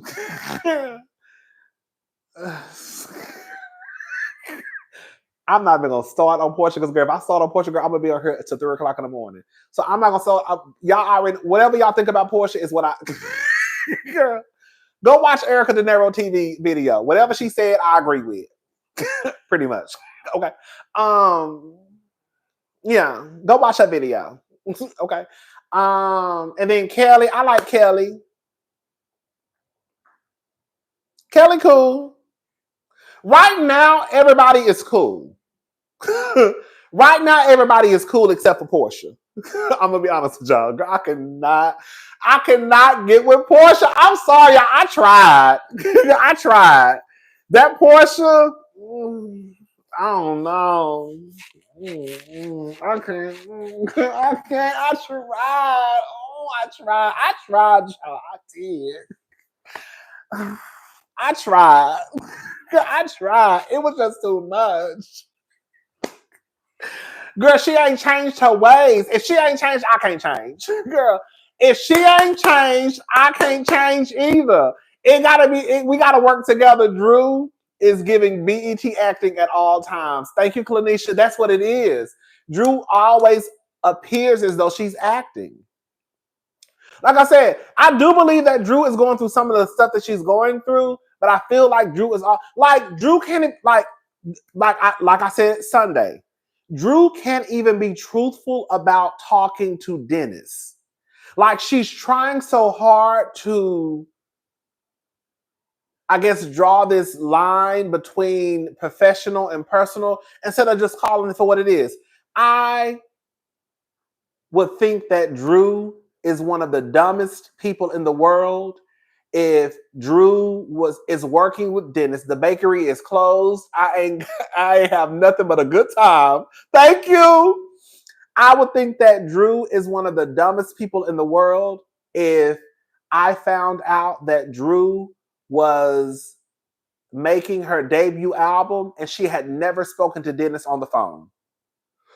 You want to convince us that this is an album that you're working on, and a person is executive producing this album, and you don't speak on the phone with this person, it be shit like that. That's what I be talking about. It be unnecessary lies. Diane has enabled Porsha in her bad behavior. She sure has. It's nothing wrong if Drew says, of course we talk on the phone, we're doing business. Why would I not talk to my executive producer on the phone? But she'll say, we don't even talk on the phone. And then they'll literally play a clip of her talking on the phone with Dennis. All up. That's why Porsha and Phaedra are friends. Both women are dangerous and friends to no one. 2 T's in a pod. Okay? Thank you, Resney. It's stuff like that that aggravates me. Because it doesn't even have to be that way. Nobody believes that you're working on your debut album with your executive producer and you should not talk on the phone with him.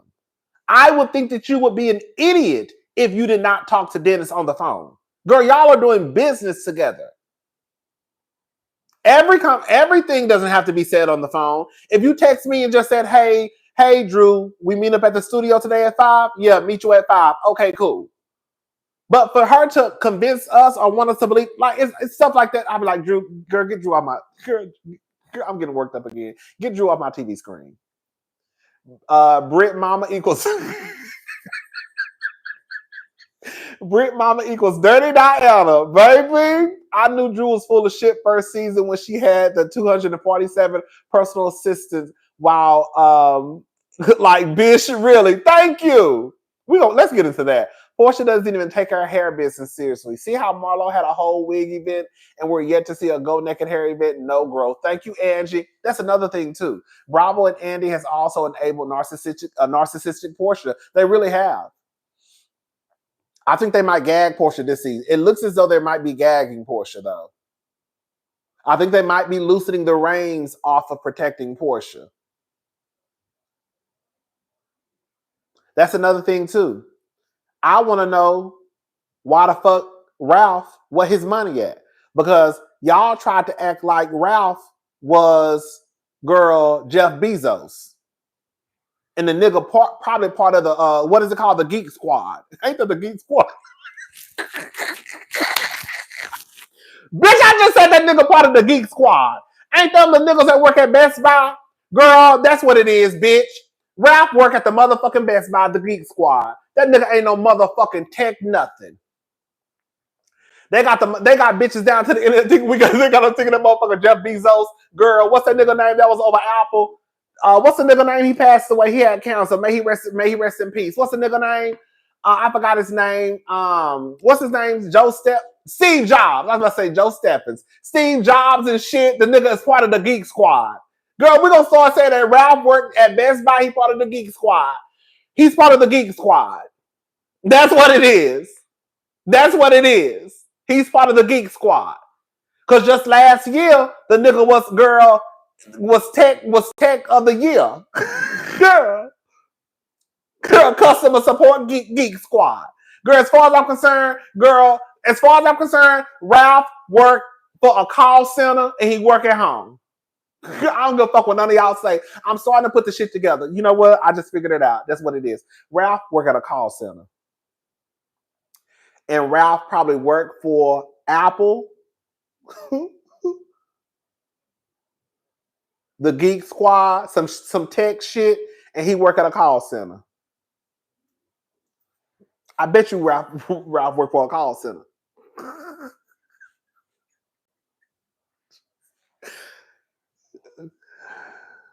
Bitch.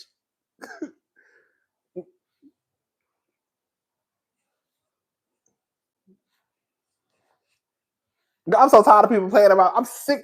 I'm so tired of people playing in my face. Girl, why y'all be doing that? Girl. Now the nigga over there talking about he can't afford to pay for the house. Working all the goddamn money y'all said y'all made. Y'all asses was the one walking around here with girl 17 assistants. Y'all remember Ralph and Drew? Real talk. Shout out to Andrew Gabor. How many assistants did Drew and Ralph have? I think they are loosening it too because Porsha came back acting like she was happily married while planning her divorce all along. So they said, all right, that's how you want to play. We will show you. Thank you, Rennie. I really think that's what's happening too. Y'all know Porsha lied when she got back to Bravo. That's why Porsha is having a fit. Because when Andy came out and said that he didn't even know that Porsha was getting a divorce. Because when she came back, Porsha presented that she was going to have this certain lifestyle. Even though she knew she was about to leave, I don't give a fuck what nobody say. Girl, y'all about to get me started. I ain't going to lie, though. Ralph is a fine man, Savannah. If I run across him in Florida, I might throw this kitty cat at him and do my big one. Come on down to your 7.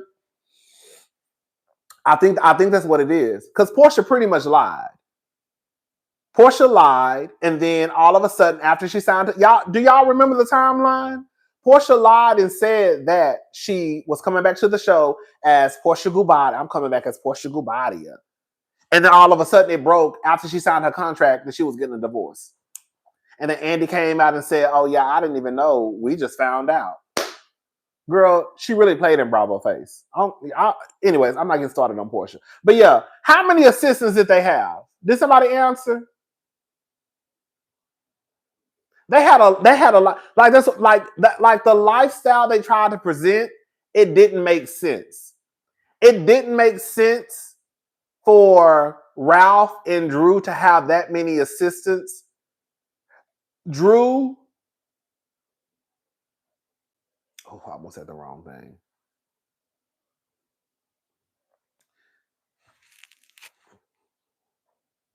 Drew's probably biggest job. Acting job to date is probably The Game. And then probably the movie she did with Kandi. And also she was in White Chicks. But for the most part, Drew probably did her her Chitlin circuit, tour. Drew just ain't, we gonna just call a thing a thing. Drew ain't no fucking Angela Bassett. It makes no sense for Drew to have all those goddamn assistants. And who the fuck is Ralph? You see what I'm saying? Oh, TLC. I forgot about TLC. Girl, TLC. Who the fuck is Ralph? So it's like they started off, I don't know. It's just weird. But I mean, Drew, girl, I just don't connect with Drew. But her album is good. Definitely listen to her album. I ain't no hater. Listen to her album. My album is really, really, really, really, really, really good. And that's it. And then Kenya, girl, at this point, Kenya ain't got no storyline.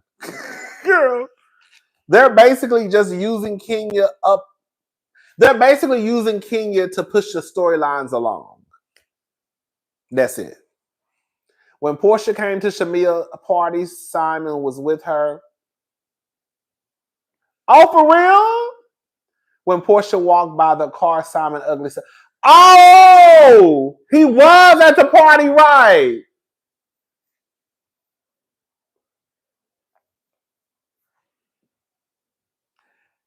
Yeah, I think you're right. Thank you, Sweet P724. I think he was there. When Porsha came to Shamea's party, Simon was with her. When Porsha walked by the new car, Simon ugly self was right there. Because remember, he also posted, I'm thinking, because I think, remember when like some of the footage started being not released, but leaked? I think Simon had also posted something about the car. I'm going to go back and watch that scene to make sure, though. I'm not saying you lying. I'd be like, I like to see stuff for myself. You know what I'm saying? That's all I'm saying. Was he there? I feel like he was, though. Maybe I'm going to go back and watch it just to make sure.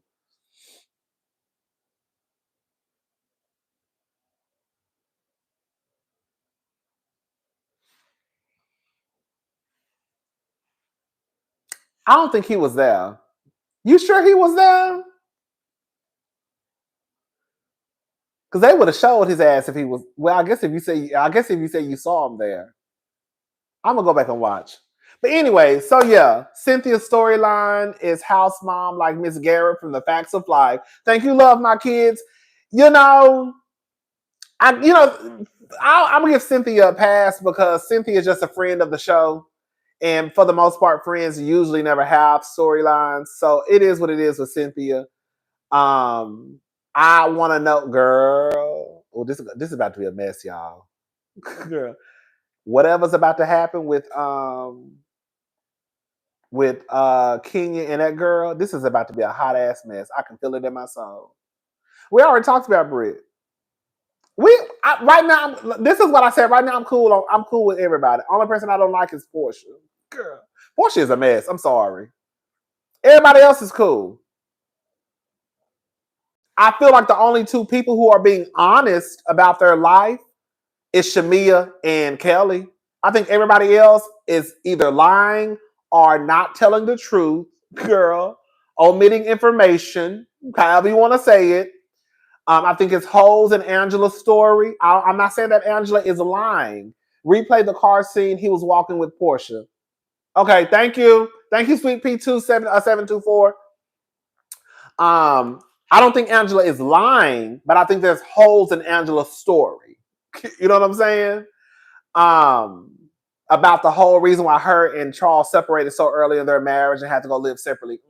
Girl, I don't know, Angie. Angie, you ain't telling. I don't know, Angie. Britt is cool.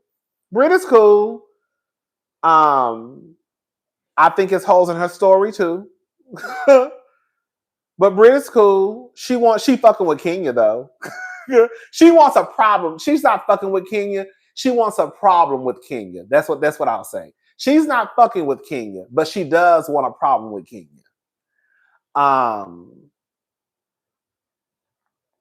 Kelly cool. Kelly's cool. I like Kelly. I do want to, when I go to Atlanta, I'm going to Nana's Chicken and Waffles. Girl, you know I love to eat. One thing a bitch gonna do is go to a restaurant. Girl, let me see a restaurant on TV, and bitch, and when I go, I'm going. Girl, bitch, and I'm going to Nana's Chicken and Waffles. Watch. As soon as I get my black ass back to Atlanta, I'm gonna take a picture of my food. Drew is a chop. I'm sorry. Drew is cool, but Drew is a chop as a housewife. I don't get it. I don't see it for Drew as a housewife. I just don't. I don't have no issues with Drew. I just don't see it as a housewife for Drew. Drew is a chop. Britt is cool. Angela's cool. Shamea's cool. I like Shamea. I do like Shamea as a housewife. I do. She can be corny at times, but I like Shamea as a housewife. And who else? That's it. Oh, and then Phaedra not coming into the last week. Phaedra not coming into the last week, so you know what I'm saying? So, and then Kenya don't have a storyline except for when the shit pops off with her and Britt. And then Cynthia doesn't have a storyline because Cynthia is a friend of.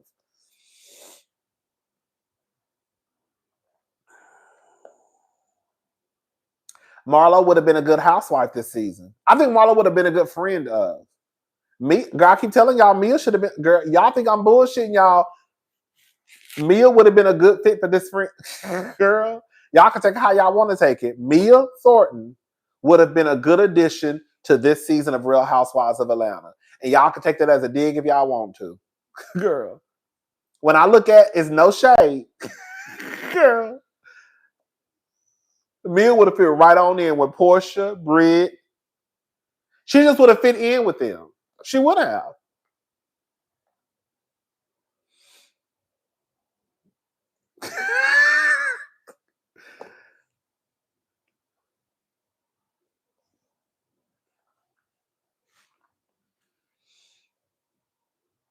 Because at this point, like I said, a lot of the housewives are not telling the truth. Girl, I don't even want to get into Mia.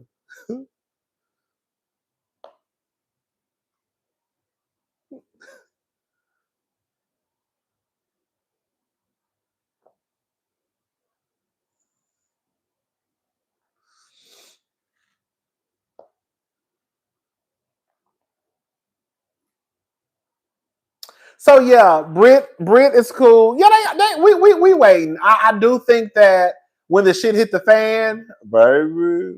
Ooh, baby, when the shit hit the fan, the shit gonna hit the fan, baby. When the shit hit the fan, the shit gonna hit the fan. Oh God. Yeah, Britt. Now Britt, now I don't know how much. Now Britt, right now you cool, sister. Britt, you cool, sister. But in about a week or two, I don't know. Girl, because I'm the type of bitch that'll flip on your ass in a heartbeat. Okay?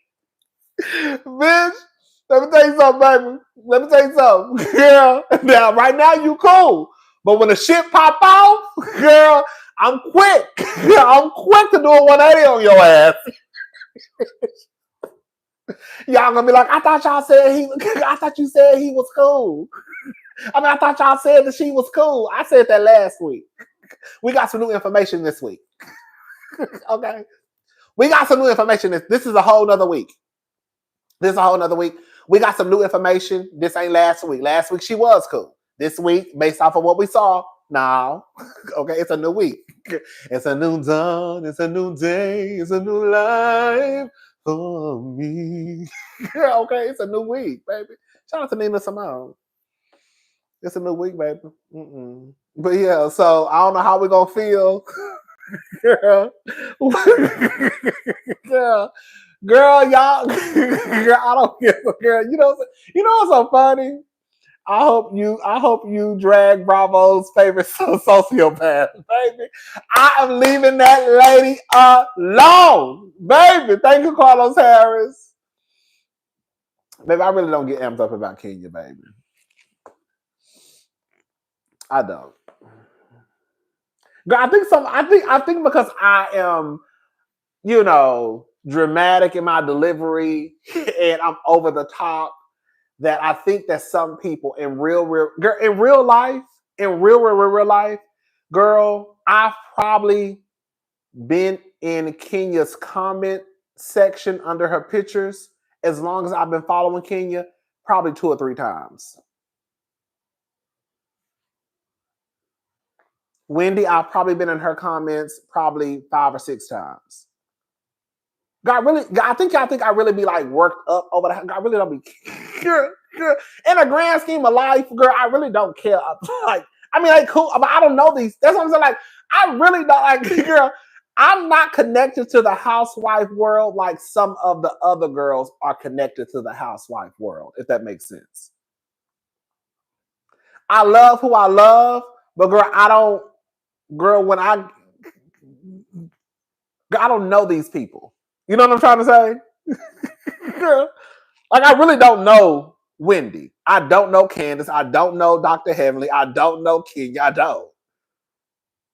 Like, like, y'all don't ever see me really online engaging with none of the house. Like, people will tell you, people who follow me on Twitter, girl, I don't think y'all ever see me just engaging with the housewives like that on Twitter. I just don't. Girl, I don't care like that. Girl, really and truly, I think I really be trolling y'all, girl, to a certain degree. Don't get it twisted. I love Kenya more, but I think I do. I think I put more into it because I know people don't like Kenya. Like, for example, I know that people don't like Wendy, so I'm gonna come down here and I'm gonna say that Wendy is the best motherfucking housewife of all the bitches on Potomac. I do believe that, though, girl. I do believe that. Now, don't get it twisted. I do believe what I just said. But I say and I put a little extra stank on it because I know how people feel about Wendy. So if I come down here and say, I think that Wendy is the best motherfucking Potomac and the bitches is mad, girl, the girls be like, ugh. It'd be funny to me. When I come down here and I'll be like, Candace is the reason for the motherfucking season. And y'all motherfuckers mad about it. She the one who keep the motherfucking lights on. Don't you ever forget it. She the one who was at the motherfucking house and was trending online. She the one who had y'all girl head spinning, going to human resources and telling this shit. See, I talk like that. Like, in a way, it's like, girl, it's kind of like acting in a way. It just be funny to me. So I put a whole lot of extra into it just because it's just funny to me. And then you'll see I'll go up and then come back down and be like, all right, y'all. It's a tad bit crazy. I was like, this motherfucker is crazy. It's a tad bit crazy, but it just be funny. It's just that's just how I like to tell my stories. That's how I just like to do. Y'all hoes can't fuck with my girl Candace, and y'all know it. Hey, Nassus. She the bitch who keep the motherfucking lights on. And y'all know it. Want to come down to the motherfucking internet acting like my girl ain't that motherfucking girl. You see?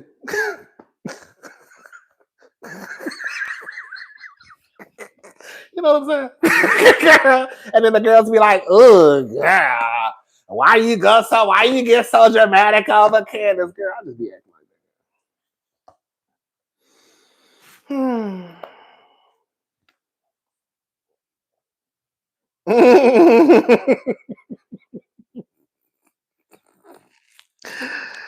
Oh, yeah. But no, I do believe what I be saying though. I just put a little extra stank on it. That's it.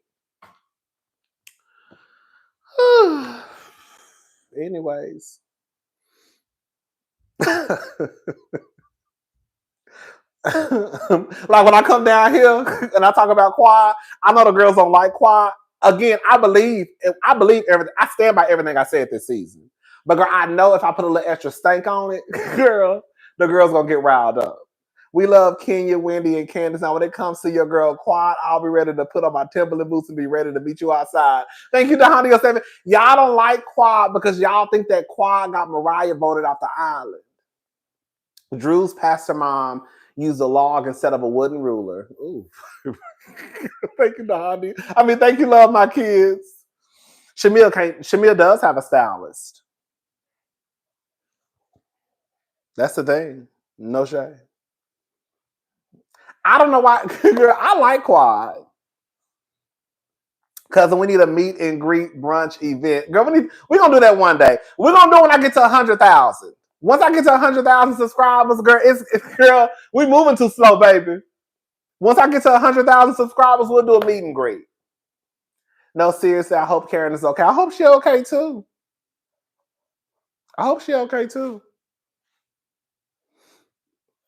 Oh, baby. Okay.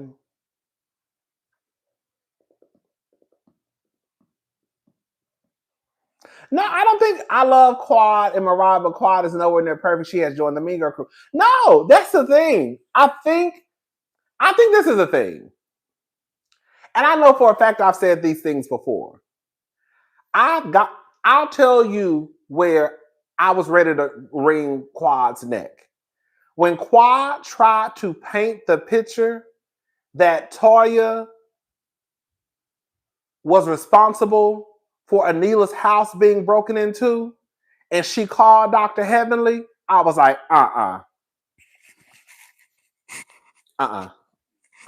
Is this on? Remember?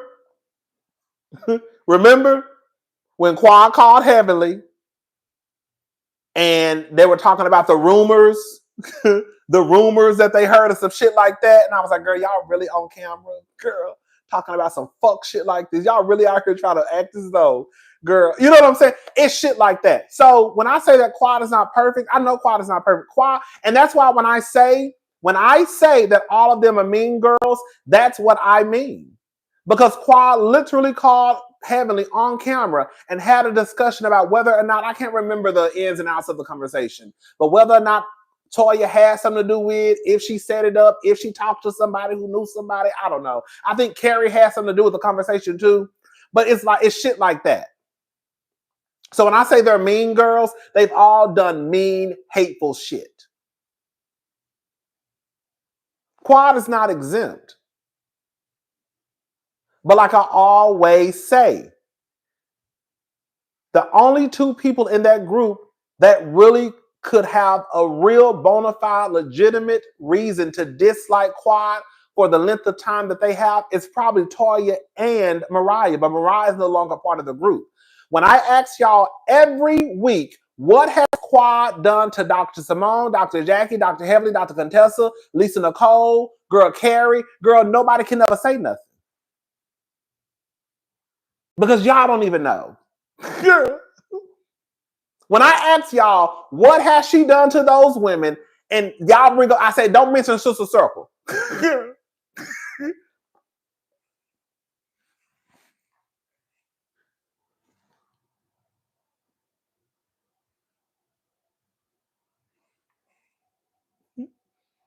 Rodney, you be talking about Kandi and Todd bad too. No, I don't.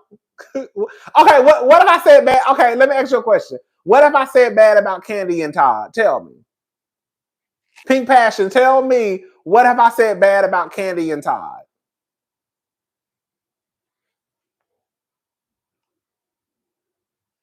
She took that woman husband and her henna say, thank you, Diamond Charmaine. I hate when people talking the term mean girls in regard to reality TV. Who is watching for nice girls? That's true. Married to Medicine, RHOA, RHOP, give it a rest. That's true. The robbery setup was too far. It was just that Quad and Toya was actively beefing and Quad went to hell. Thank you, M Love Blacc always. That's true.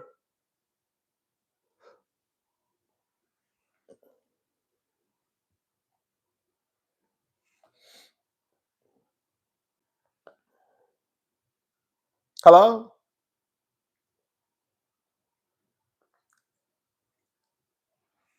What I say? What she's what you always downplay their success. Oh, girl, now you telling the boat. Girl, now this is what I be talking about. This is where we start to have a disconnect because right now you telling a goddamn lie. You're telling a goddamn lie. You're telling a goddamn lie. I ain't never down. I was just down here yesterday talking about how Kandi deserved her motherfucking flowers because she went from the Chitlin Circuit Mother Love to being one of the producers of Denzel Washington play. Girl, what? I'm the one who said that it's Kandi's money and Todd's ideas. Girl, you got me confused with another YouTuber. I ain't never downplayed Kandi or Todd's success. Now, I make jokes on Todd, and I call Todd Burruss, and I say that girl is Kandi's money. But I ain't never downplayed Kandi's success nor Todd's. The fact of the matter is Todd was not where he was at before he met Kandi. Todd was a producer / cameraman, whatever he was. But the money and access that Todd had before he met Kandi, he didn't have it until he got with Kandi. And that's just what it is. Todd came into Kandi's world. He had the ideas for the restaurants and all that stuff. And Kandi had the motherfucking capital.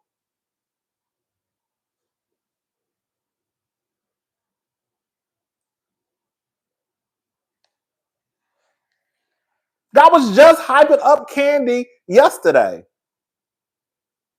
And Todd, and saying how amazing that it was that Kandi and Todd's name are being mentioned on a Broadway play that Denzel Washington is acting in. What are we talking about? Girl. Anyways, so listen. So back to Quad. But yeah, it's stuff like that. But when I ask people, what has Quad done? What has Quad done to the other ladies? Nobody in the comments can ever tell me.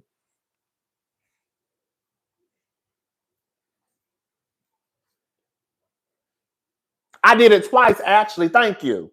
Thank you. I did it twice. I actually did it in a video, and then I went, and when I talked about Tamar and Tawanda, and who did I talk about yesterday? I also mentioned Kandi again, and I put a picture of her in that black dress. So I actually did it twice. Girl, please. Girl, please. Y'all think because I make jokes about Todd and I call him Todd Burruss that, girl, if anything, and I'm standing by that, girl. The fact of the matter is, girl, those kids should have Kandi's last motherfucking name. Who the fuck is a Tucker? Sorry. I'd rather be named Rodney Burruss before Rodney Tucker. That's just what it is. Girl.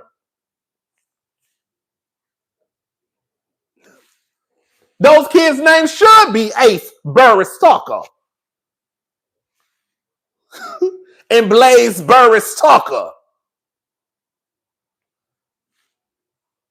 Quiet as it's kept, Tasha should have took Kandi's name. Thank you, Felicia. Cousin, be good. Be good. Okay, be good. Be good. We good. Okay? They mix you up with Kandi's mom. Todd is a New Yorker, a real hustle man that knows. That's how we get down. Thank you, love, my kids. Kandi and Todd helped each other elevate themselves. Rodney just gave Kandi her flowers. Stop lying. Girl. And I've also said plenty of times, because it's always like a running joke on my channel because people get real sensitive about Todd. And how many times have I said, girl, I'm going to keep talking about Todd because I know y'all get pissed off, right? And then when I talk about Todd, I'm like, girl, let me stop talking about Todd, girl, because I know how the girls get about Todd, girl. You can't say nothing about no Todd Burruss, girl. If you say something about Todd Burruss, girl, the girls get real, real, real mad. It's literally like a running joke on my channel.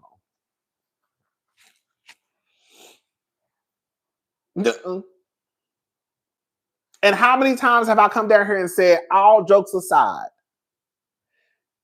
I have never seen Todd disrespect Kandi.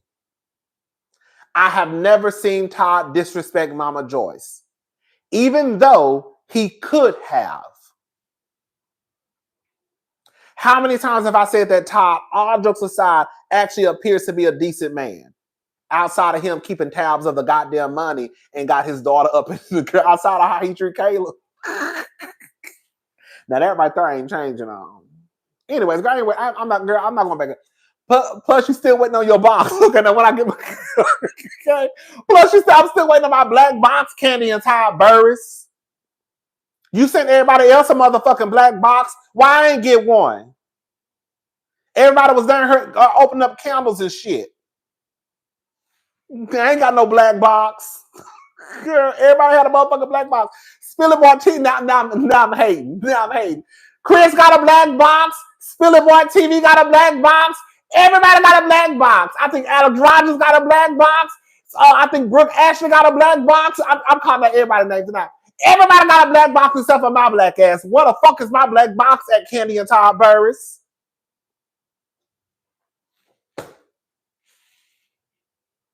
Shit. I want a candle too. I want a gift card too.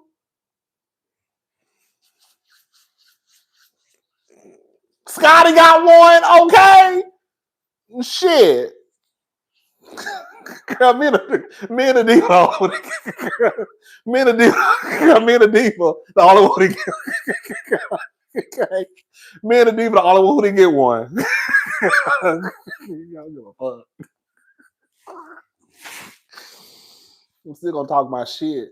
Okay, I'm still gonna talk my shit. I'm gonna talk my shit and still ask for my black box. I'm still gonna call him Kandi Burruss, and I'm still gonna ask for my black box. Okay, I'm still gonna say that's Kandi's money, girl. I'm still gonna say that's Kandi's money, and I'm still gonna ask for my motherfucking black box. I'm still gonna say his name is Kandi Burruss, and I'm still gonna ask for my motherfucking black box. Okay, I'm still gonna say he wrong for how he did Kayla, and I'm still gonna ask for my black box.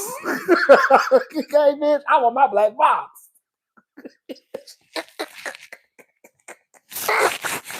I be cracking myself up. Oh, I be cracking myself up. Anyways, okay, bitch. I'm the only motherfucker there here talk shit and ask for shit. How you talking shit and then still ask for something? Easy. Because everybody else got one.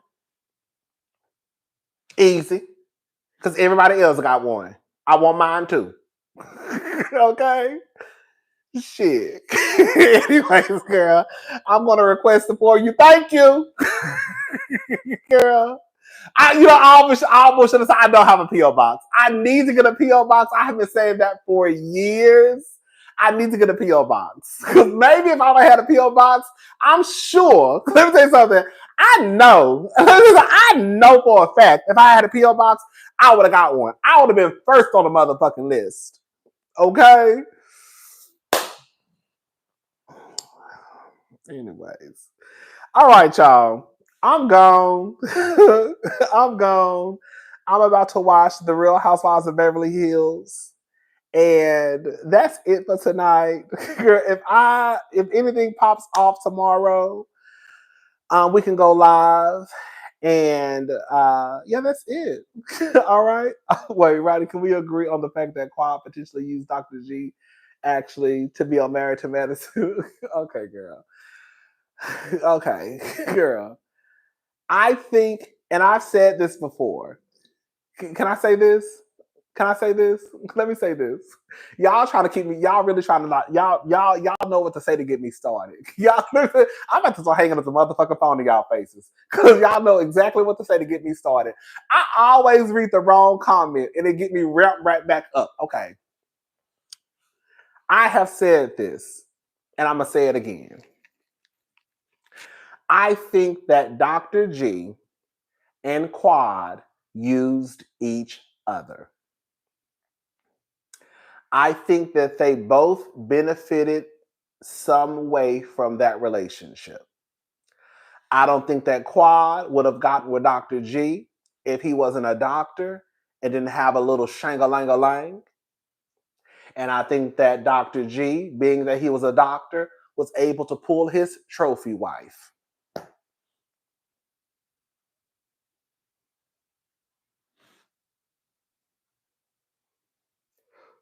I think that Toya got with Dr. Eugene because he was on his way to being a doctor. Because if Dr. Eugene wasn't a doctor, I don't think that Toya, if she didn't know that Dr. Eugene was in medical school or on his way to being a doctor, she wouldn't have looked at Dr. Eugene twice. We're gonna just call it for it. We've seen the way Toya talked to Dr. Eugene. And all seriousness, I love you. I would love you on TV, but they will censor you too much. If they don't censor you, okay, they will censor me. If they don't censor you, I would love you for that. Thank you, Resney. They will censor me, girl. They've been trying to hold me good. I mean, I think that Mariah, I think that Lakeisha. What's Mariah's last name? Lakeisha Williams. What's her name? Lakeisha Jones. I think that Lakeisha got with Aiden because either he was a doctor or on his way to being one. So all I'm saying is everybody in these relationships benefited and got what they wanted. The men got their trophy wives and the women got their doctors and someone who could bring in an honest living. So Quad went from dating drug dealers, I guess, to dating a man who actually earns and has an honest living.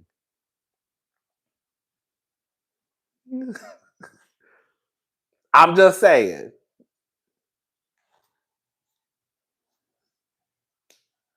The only two who probably actually really were in it for love is probably Cecil and Simone, because they've been together since college. You see what I'm saying? Maybe Curtis and Jackie. And she a fool for staying with him. Girl, let me shut up. You know I do not like Curtis. And probably Dr. Heavenly and Daddy. But them other ones,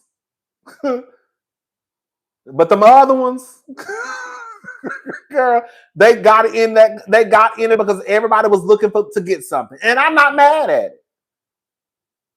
Because for the most part, if you look at history, men who may not be necessarily the most attractive, if they have money, they can usually pull the pretty girl.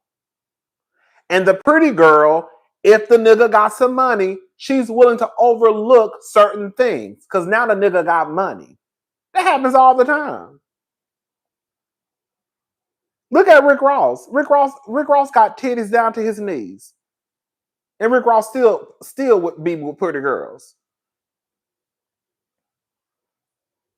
Look at Drewski. Drewski was just down here dating Ruby Rose the other day. Y'all think if Drewski didn't have a little bit of money, he would have access to bitches that look like Ruby Rose? Y'all think DJ Academics would have access to the girls he has access to if he didn't have a little bit of money? Like, that's just what it is.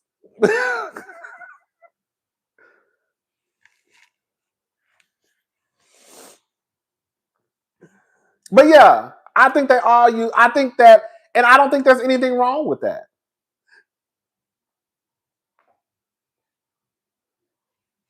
If this is what you want in a relationship, and this is what I want, it is what it is. You want somebody who's cute, and I want somebody with some money. Okay.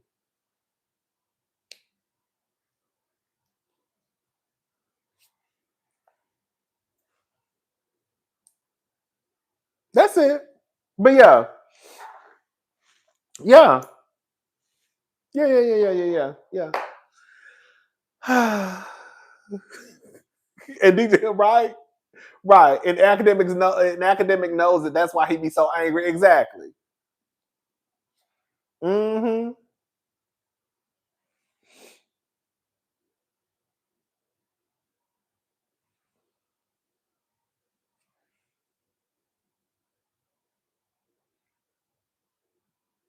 No, it don't give him fair game to return. No. No. I mean, clearly he can't return. Clearly he could return because he returned. But I think that, here we go, girl. I'm not about to be on. Girl, y'all trying to trick me. Girl, I'm about to stop reading the comments. I'm about to go. Toya would not be with Eugene if he wasn't an MD. Hello? Listen, someone said to me, why not go for the man with the money? You deal with the men that don't and have the same problems difference. I'll walk away with something at the end, girl. Hello? Because I mean, girl, a lot of them ain't shit anyway. So I guess if you gonna deal with a nigga with a little bit of money. So when it's all said and done, bitch, you can walk away with half. No shame. Like, no shame. No, it's not the same thing. Girl, y'all trying to get me caught up. Oh, girl, son, you trying to get me caught up. I know what you're trying to do. Listen, girl, because you about to get me worked up. You know what you're trying to do. Okay, and I'm letting you too. I'm letting you get me worked up. So listen. He might be the medicine, but I feel like even if he is the medicine, that does not necessarily mean that he should be a part of the show. Because let's be very clear, Dr. G was never a cast member. Dr. G has never been an employee of NBC Universal, Truly Original, Pop Purveyors, whoever's doing it, whatever. He's never been the employee. He's not the talent. He doesn't get paid. You see what I'm saying? Quad worked in medical sales. Come on. So if people can make space for Phaedra, because they say she had to get a doctor's degree or a doctorate something jurisdiction. I can't pronounce it. Some type of degree or something to be a lawyer. Then, girl, y'all can make space for Quad, who was actually in medical sales. It's a reason why when Quad and Dr. G got a divorce, Quad remained a part of the show.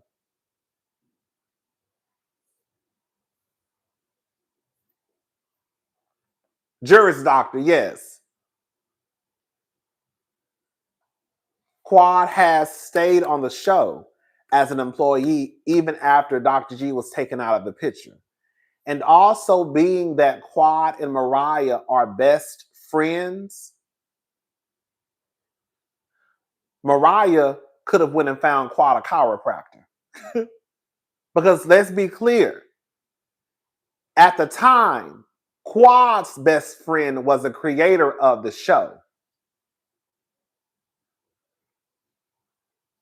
And they had an agreement at the time that they were going to ride this until the wheels fell off.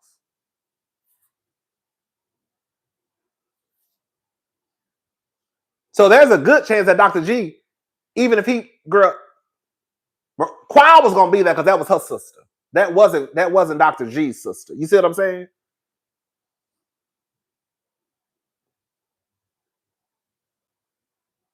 Quad was going to be in the picture because Quad's best friend created the show. Dr. G, that was just a nigga who I introduced you to so you could be a medicine wife.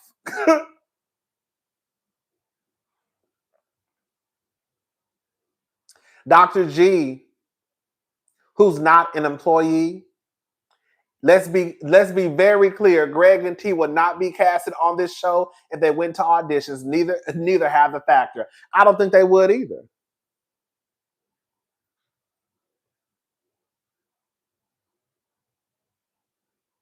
While some people might argue that Quad is only still on the show because of Sweet Tea and Dr. G, be very clear. The only reason why Sweet Tea is even on the show is because of Quad.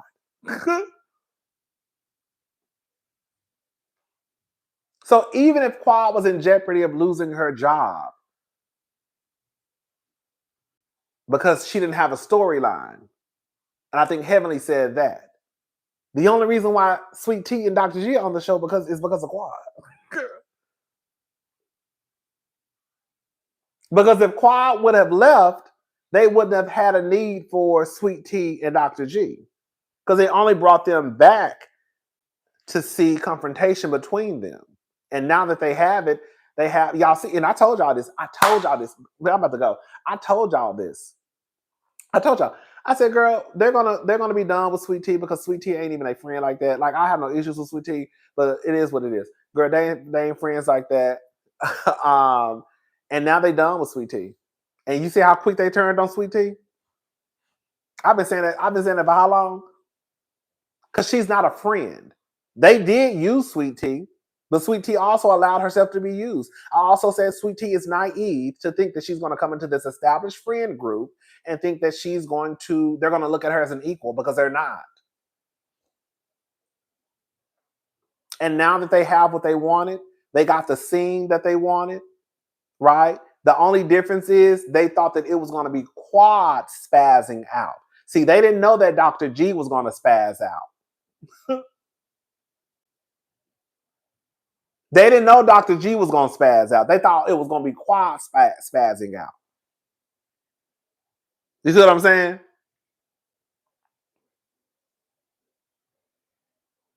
And on some real shit, I'm going to be honest with y'all, and I'm trying not to get worked up over Married to Medicine. Quad and as much as I don't like Phaedra Parks, she needs to pull a page out of Phaedra Parks' book and tell him to kiss my motherfucking ass. And I'll still see y'all next season. Okay? Kiss my motherfucking ass. And I'll still see y'all when we start filming in a month. Quad gonna have to get to the point where she literally just cursed their asses out. Like, I can't wait till she cuts Simone's ass out. I just can't wait. Because the fact of the matter is, as much as y'all may not want to admit it, they need Quad.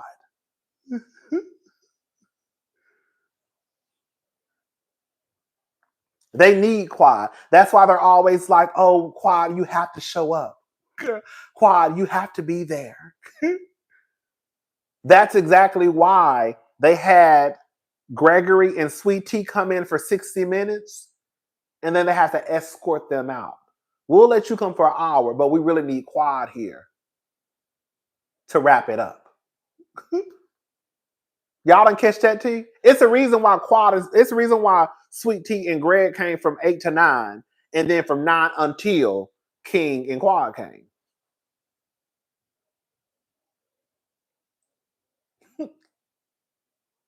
They make her the conversation.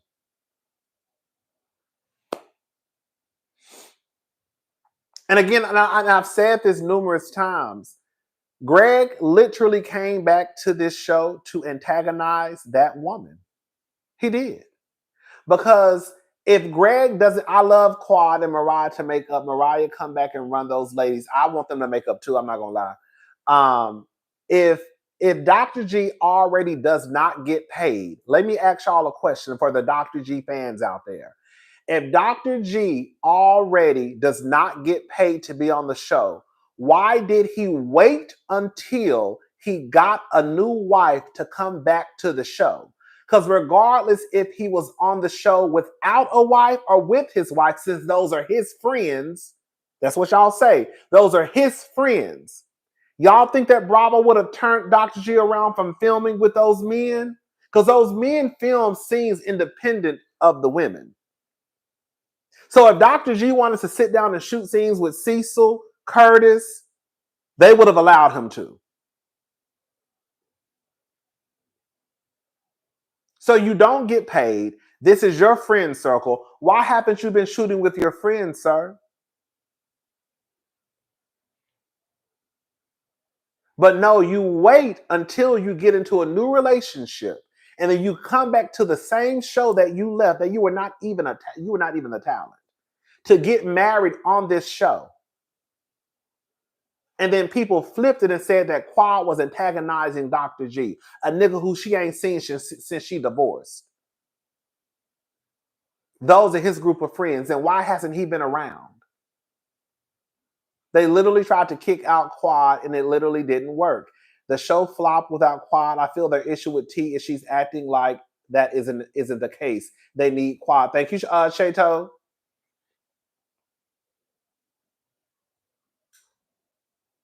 You see what I'm saying?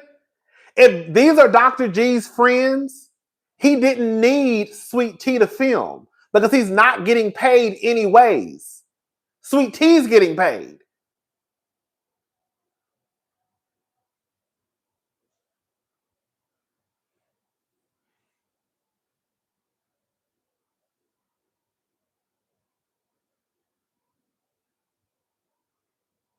Because Quad was still in medical sales.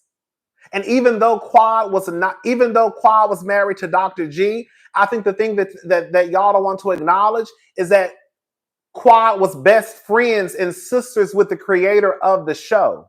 So even if Mariah wanted to make an exception for Quad and say, we're going to take you going down the medical sales route so you can have a place on the show, that's what Mariah could have done. Because Quad and Mariah, the creator of the show, were best friends / sisters. So whatever Mariah wanted to do to work Quad into the equation, she could have. So in the grand scheme of things, Dr. G wouldn't have been needed.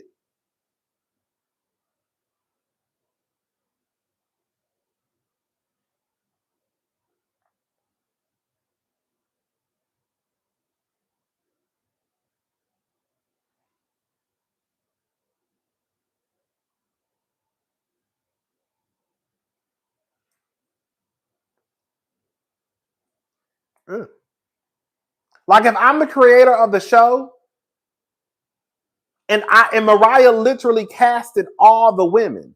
Mariah has said this. She cast all the women herself and shot the pilot. So this was already Mariah's shit.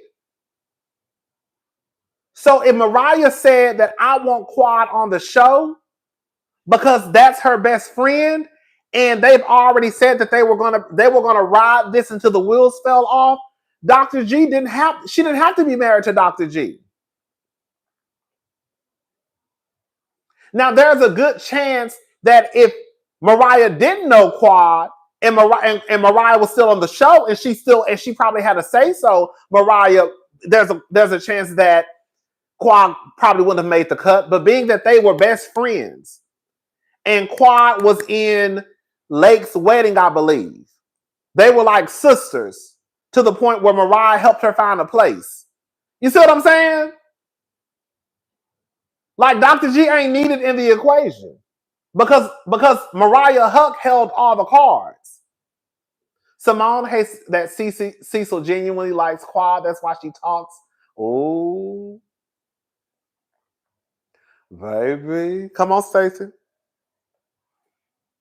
Because really and truly, Cecil know that Simone is on some shit.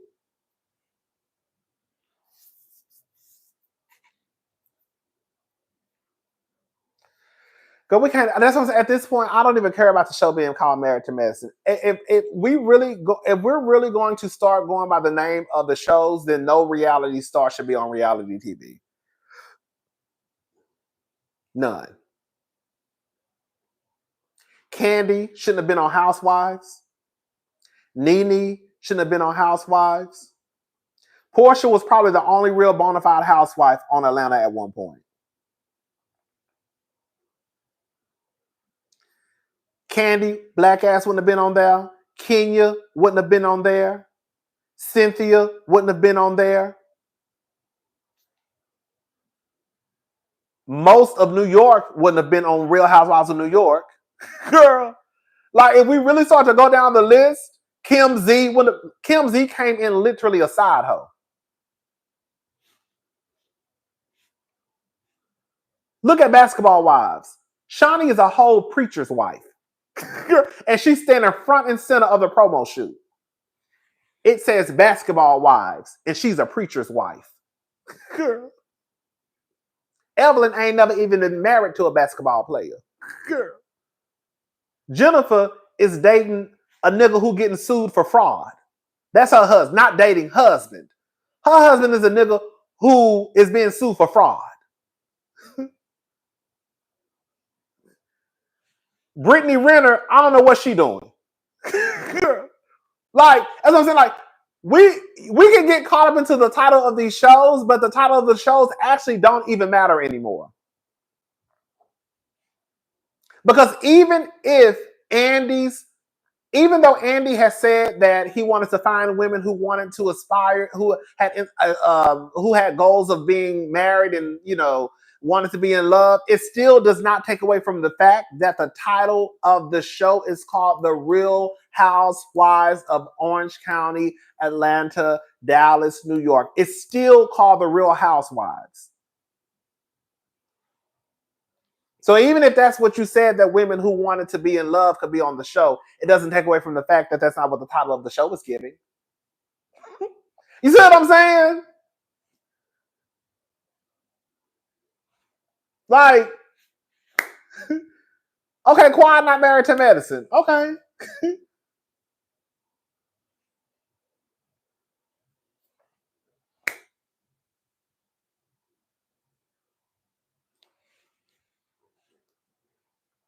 Kandi should have never been on Housewives because Kandi ain't never been a housewife, ever. Kandi has never been a housewife. Kandi has never been a housewife. Kenya Moore has never been a housewife.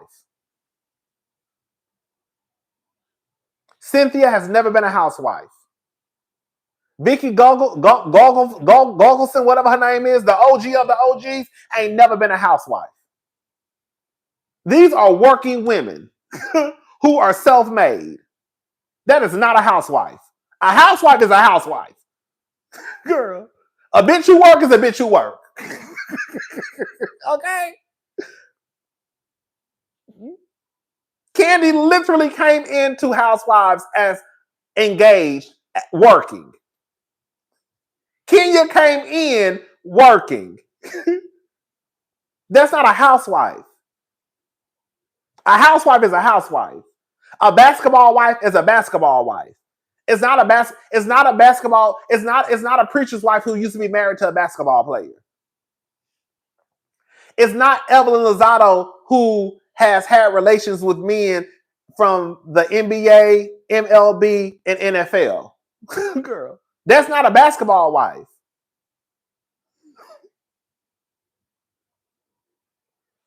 I have been quiet the whole show, but do you recall Married to Medicine LA? They had a woman on there who never showed her husband. It was always about the women and their friendships. Thank you, Hot Commodity 77. I remember, the only thing I remember was that fine ass nigga, that light skinned nigga. Remember, I used to always think, I'm about to say something. I used to think that her and Dr. Contessa probably had a lesbian relationship.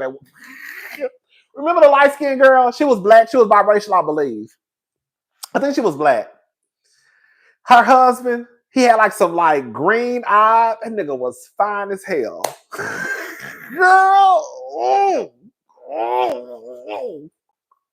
Y'all know who I'm talking about. That light skinned nigga. The light skinned nigga with the eyes. Ooh, when I tell you, Contessa looked a mess at that reunion. When I tell Contessa's hair looked a mess. Contessa didn't look like that in that photo. What about your lesbian relationship, bitch? Okay. Hold up.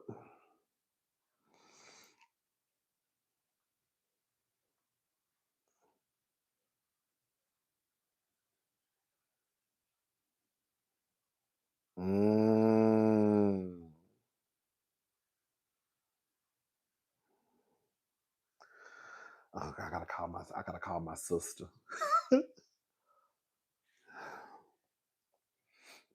But yeah, it is what it is. At this point, I just feel like, if you don't like Quad, you don't like Quad. I don't give a fuck because I don't know Quad. That's because I don't know none of these ladies in real life. But I just think that I think the line starts to move. Oh, hold up. Maybe that's why I'm divorced. I wasn't a housewife. Okay, May. Now I know. Okay. Love my kids. Thank you. Contessa did not look good at the reunion. It was something about Contessa's. I don't know everything about like Contessa. I don't want to say it. I don't want to say. I'm gonna leave it alone. I'll just say this much. I have always, not always, but I remember one day, like a few years ago, looking at Contessa. Like Contessa is absolutely gorgeous. And even when she came back this season, I was like, Contessa is so pretty. She just looked like she was. There we go. We're gonna say that's what we're gonna say. She looked really, really stressed at the reunion. That's what we're gonna say. There we go.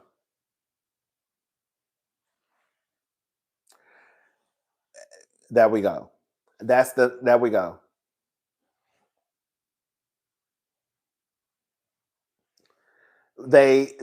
We're just gonna say she looked stressed. I was just like, girl. Anyways, I'm leaving it. But yeah, it is what it is, Girl, at this point, I don't even care about the title of these shows because they don't even matter. Girl. It is what it is. The fact of the matter is Quad gonna be on next season. I don't know if maybe Sweet Tea and Dr. G will too. But more than likely Quad is coming back next season. I saw today Heavenly said to somebody that they're about to start filming next month. So they're about to start filming the new season. I saw Heavenly put that in the comments somewhere online. I saw Heavenly reply to somebody. So they're about to start filming next month. So that means that they more than likely already got their contracts. I don't know who got a contract. I don't know who didn't.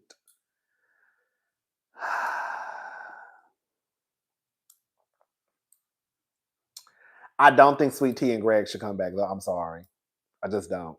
I don't think that don't even sound. And I would say that for anybody, girl. Why are y'all bringing people? Like, come on, y'all. That shit ain't gonna never sit right with my spirit, girl. Y'all really brought this nigga back to this show, girl. He don't even get like, nigga. You don't even get paid, girl. Like, I could see if your ass was on a payroll. I could see if you was getting paid, and girl, you was about to come back and pull in 900,000, 800,000, 700,000. Girl, okay, I could probably be like, okay, I see why he couldn't, but you don't even get paid, nigga.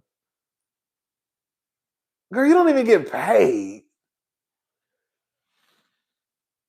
And Sweet Tea don't get paid that much because from what Heavenly say, she was only getting paid either $2,000 or $2,500.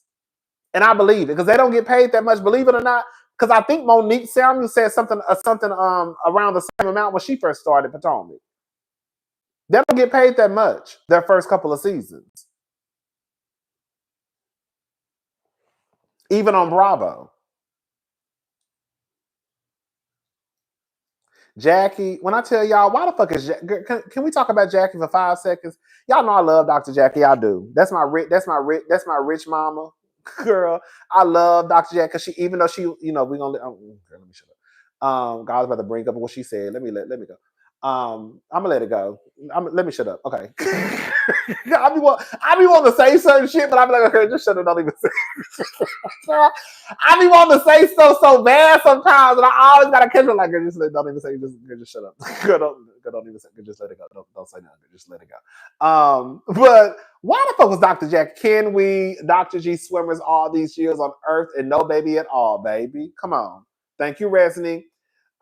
Ex-housewives now divorced after Bravo. Come on, because girl, on the Real Housewives this season, if we're gonna be honest, Britt wasn't telling no lie. You got Drew going through a divorce. You got Cynthia who divorced. You got Kenya who divorced. You got Drew. Wait, that's it. Drew going through a divorce. You got Porsha, girl, going through a divorce.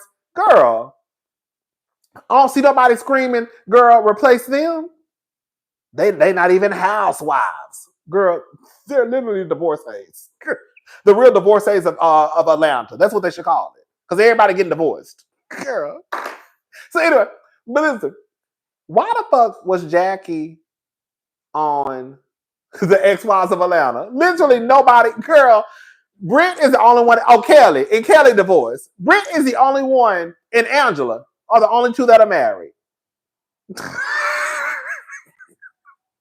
So listen. Okay, so anyway, listen. I like Dr. Jackie. But Dr. Jackie said 3 words at that reunion. Girl, why the fuck is Dr. Jackie still on Married to Medicine? Like, it's stuff like that. Like, girl, I like Dr. Jackie, but we just got to call a thing a thing. Like, sometimes I think the girls should leave on a high note.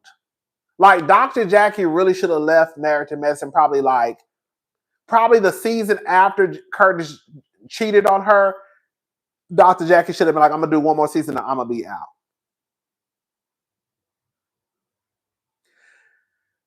Dr. Jackie is not needed for Married to Medicine anymore.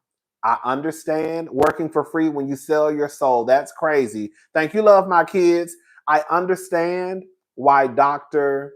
Jackie was on the show initially, right? Because she was supposed to bring the real, medicine, the professionalism to the group. Because if we got Simone cursing, Heavenly cursing, we got to have somebody who ain't ghetto, basically. So we're going to have Dr. Jackie here to kind of solidify us as doctors. I get it. It makes sense, right? At this point, 11 seasons in, the viewers of Married to Medicine are the viewers of Married to Medicine. I don't see Married to Medicine gaining any more viewers. We here. Whoever watching Married to Medicine now is watching Married to Medicine. You might get a few viewers here and there. It might go up. And if it do go up, it's probably returning viewers from the past. You see what I'm trying to say? So I don't know why Dr. Jackie is still around. I think it's just wasted space. Y'all need to give that lady's spot to somebody else. I would rather y'all give Dr. Mimi Dr. Jackie's spot, if we're going to be honest. And Dr. Mimi, she ain't even really do shit this season, but at least we could try her out.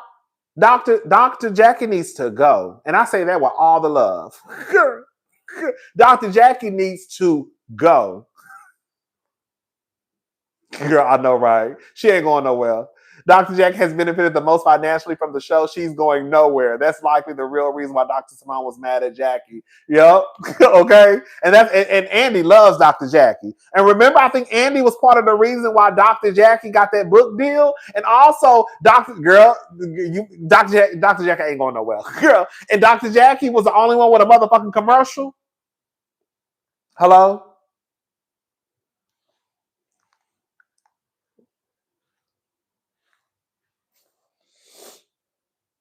Dr. Jackie ain't going nowhere, even though she need.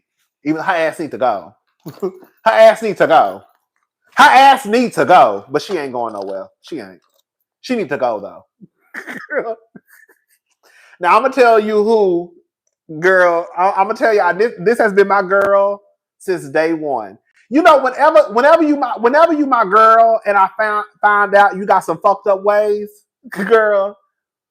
Not fucked up ways, because we all got fucked up ways. But sometimes, you know, it's hard for me to release my girls back to the community. You know, some of y'all still get mad at me because what's the hell for name? Ashley. You know, Ashley is my girl. But Dr. Simone,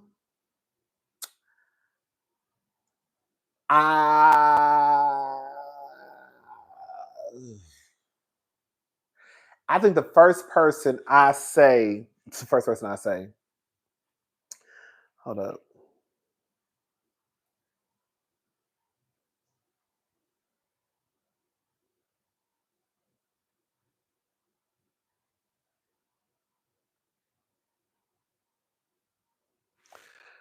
The first person, girl, I was about to mention you, Stacey. I'm about to mention you in 5 seconds. Hold up, sister. The first person I heard say this, and I had to agree, was Stacey. She in the comments right now, Socially Stacey J. She said that Simone is vindictive. Do you remember saying that one time on Twitter? This was like a few months ago. Right? Remember? Do you remember, Stacey? I think it was Twitter or either my comment section. I can't remember. It was somewhere. Come on, okay. And when she said it, I said, ooh. I said, you know, I'll be like when like when y'all talking about my girls. But I said, oh girl. I said, oh, she right. I said, oh, she right.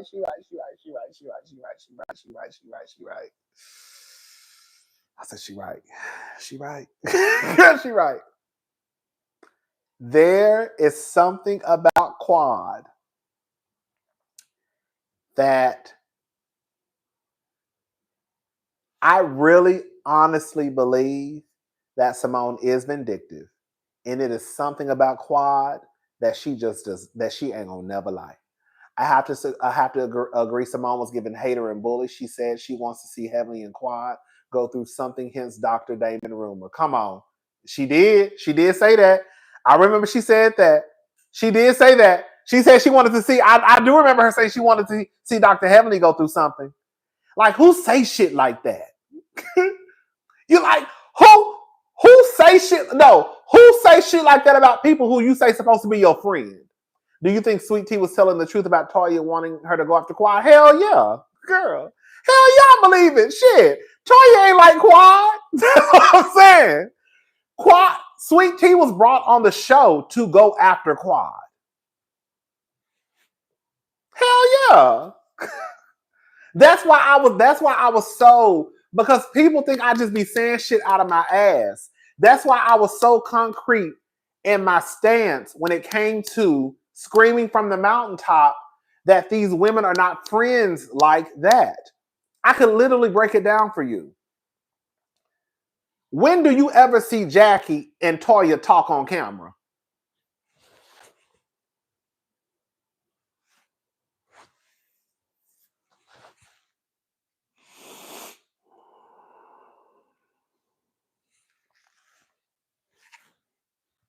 When do you see Dr. Jackie and Toya talk on camera?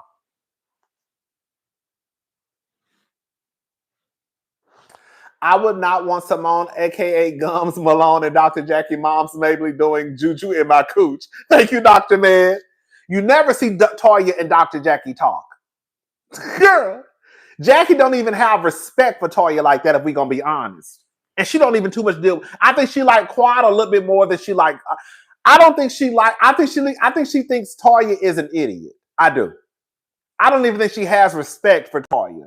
I think she likes Quad more than she likes Toya. But she knows that her and Quad ain't gonna never be friends.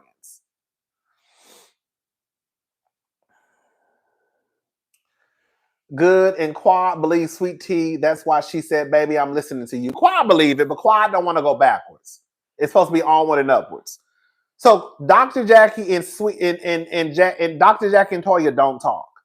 For the longest, Simone couldn't stand Dr. Jackie. Hello? They fell out due to Dr. Jackie's friendship with Dr. Heavenly. Simone couldn't stand Dr. Heavenly. Dr. Heavenly was down here to YouTube dragging Toya every fucking week. I think the season before last. When I went to Dr. Heavenly's channel, I even brought it up to Dr. Heavenly. Girl, why you be dragging Toya so much? It got to the point where I even mentioned it to Dr. Heavenly. Go back and watch the video. Simone is bitter because despite the mess Quad and Heavenly pull, especially Heavenly, they're still fan favorites. And then Jackie is more successful. I could see that honestly. And she was dragging Quad too. Yes. She'll drag Quad, but her and Quad always make up. But no. She was dragging Toya. Dr. Heavenly said out of her own mouth, this ain't no fucking allegedly. I heard her say it out of her own goddamn mouth. I saw it on her video. She said that Toya was a piss poor example for Black people because of her financial situation. And it just goes to show that Toya, basically, it kind of feeds into the stereotype of Black people not being able to manage their money. That's what she said about Toya on YouTube. That she was a piss poor, a bad example for Black people. I'm telling y'all, girl. She used to be on Toya's ass. So that's exactly why I say, when they tried to come back last year and tried to act like we just best friends and we hang out all the time and we're the core four, I said, this is some bullshit. Y'all setting this shit up to go after Quad because y'all don't even fuck with each other like that. Jackie and Toya don't even talk. Simone couldn't stand Jackie or Heavenly. They don't even fuck with each other. Heavenly was just talking about Cecil a few years ago. That shit was fake as hell. And so many people bought into it. I knew the shit was fake. Girl. So now all of a sudden, what's up, So Jeff? Now all of a sudden, y'all the core four and y'all hang out with each other, y'all fuck with each other. No, y'all don't. Y'all don't even like each other. Heavenly came down to YouTube, I think the year before last, and said that Simone and Jackie making up was just for TV. That's what Dr. Heavenly said. Girl, Dr. Heavenly said that Dr. Simone and Dr. Jackie making up was just for TV because they wanted to basically show that they could be the big girls, basically, and move on. But in real life, she said they really didn't fool with each other like that. That's what Dr. Heavenly said. Now, where they are right now, as of today, they might be cool. So again, a year ago when they started filming last season, they wasn't that cool because all that shit was still going on the season before.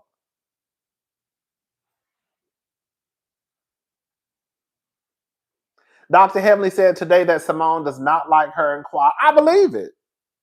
Like it's fake. It's fake. It was a fake kumbaya. It was fake. It was not real. That shit they tried to pull last season, and that's why I was so loud on YouTube. It's fake. It's fake. It's fake. They frauds. They frauds. Girl, they don't like each other. They just doing this shit for camera so they can have a reason to go after Quad.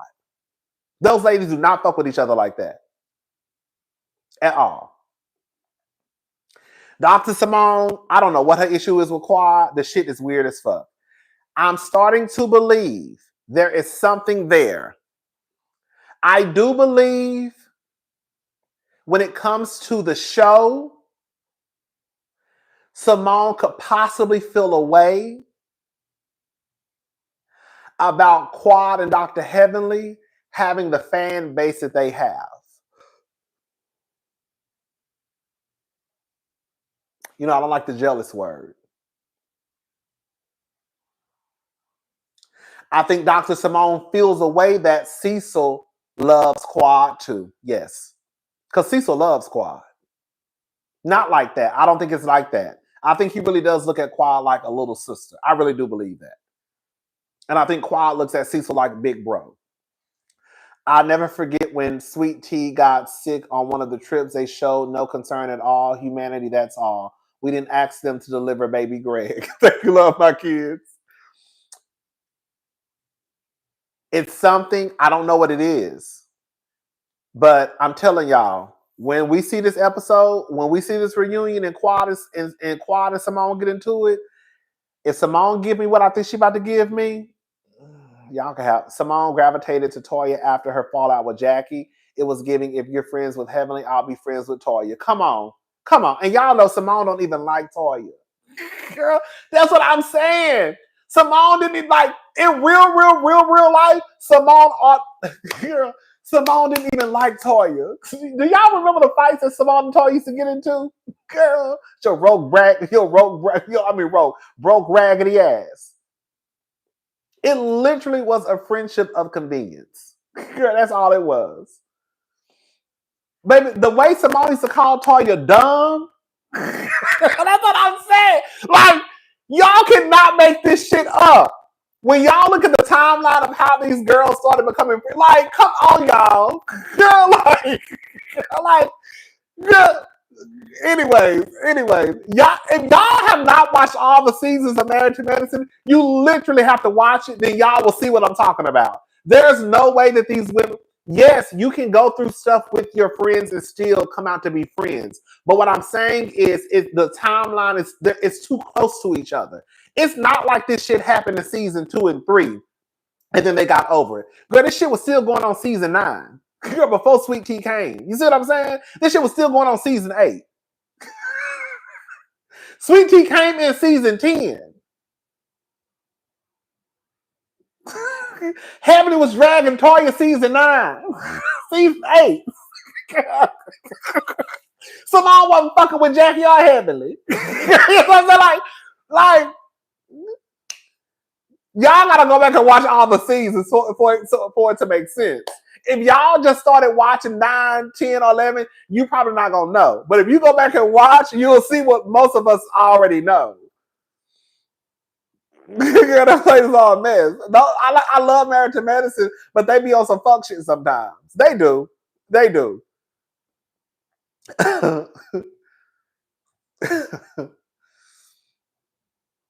I just don't know. When I tell you, I'm gonna be so disappointed in Simone when she tell Quad that you got what she told Quad. Ooh, girl, I hope, girl, this. When she tells Quad, you gave us your ass a kiss, and so we started hanging out with Greg, and then you got what you deserved. Oh, girl. Oh, I said, oh.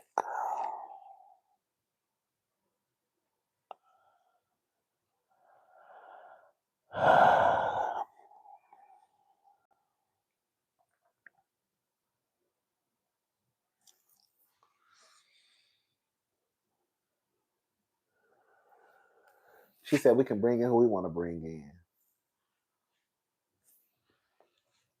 That's some nasty work. That is some nasty work. I'm gonna tell y'all what it is, and I noticed this.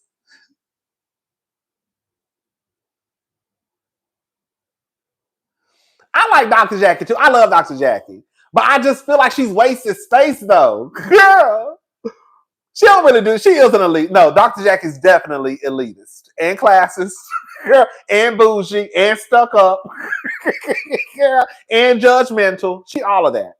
Girl, she all of that. Dr. Jackie definitely sits back and she girl. Girl. Anyways, so, but yeah.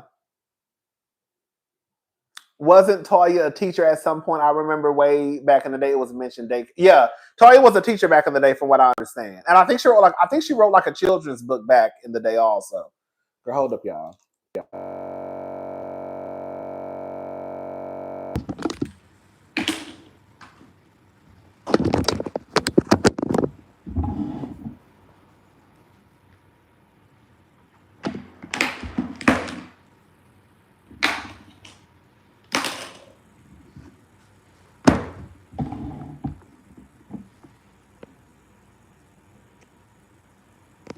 My microphone went out, y'all. So I'm about to get off in like 5 minutes. You know, anytime my microphone is about to go dead, not my microphone, my phone is about to go dead. It's time for me to wrap it up. Let me tell y'all something. That bullshit, I don't give a fuck what nobody say. Girl, if y'all want to start bringing in whoever y'all want to bring in, when I go knock on Tammy's door, and we have a party, and I walk through the motherfucking scene with me and Miss Tammy, I don't want nobody to say shit. When I go get that bitch who Curtis was trolloping around the busiest airport in the. When I tell you that is the most disrespectful shit that nigga ever pulled. If we gonna start bringing on ex-wives and ex-girlfriends, we bringing everybody, bitch. And this is what I be saying.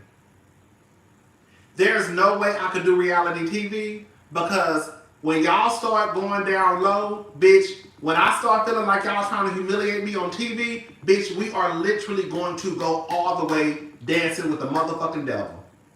Ain't no way I could be on a reality TV and you know me and my ex-husband went through what we went through and I looked up and you had this motherfucker sitting in front of my face. Bitch, the way this shit will be on and popping season 12. Y'all think y'all comparing RHOA to VH1. It definitely will be Married to Medicine VH1 style. Baddies. Bad Boys Club. Since y'all want to start bringing in ex-husbands and motherfuckers who y'all know I don't deal with, then we gonna make everybody in the motherfucking room uncomfortable. Y'all had y'all turn, it's my turn now. Y'all had y'all turn, it's my turn now. Since y'all was okay with bringing Dr. G back, y'all gonna be okay when we bringing Tammy. And I'm gonna get Mariah and ask her who the lady was that Dr. Daddy Damon was supposedly cheating on Big Health with. Yup. I want to go get the bitch who Curtis was trolloping around the busiest airport. Yup. Uh-huh. Uh-huh. Uh-huh. Uh-huh. Bitch, it'll be going down season 12. I'm going to get Heavenly. Come on. Fuck that. I want to get Heavenly Sister. Let's really get this motherfucker popping. I'm going to go get your sister who remind you of Mariah. The person who you say you don't like. Girl, let's get this motherfucker popping. All I'm saying is, if y'all gonna start going low and putting people in positions, in situations, like it, I don't even like to eat. Let me say something.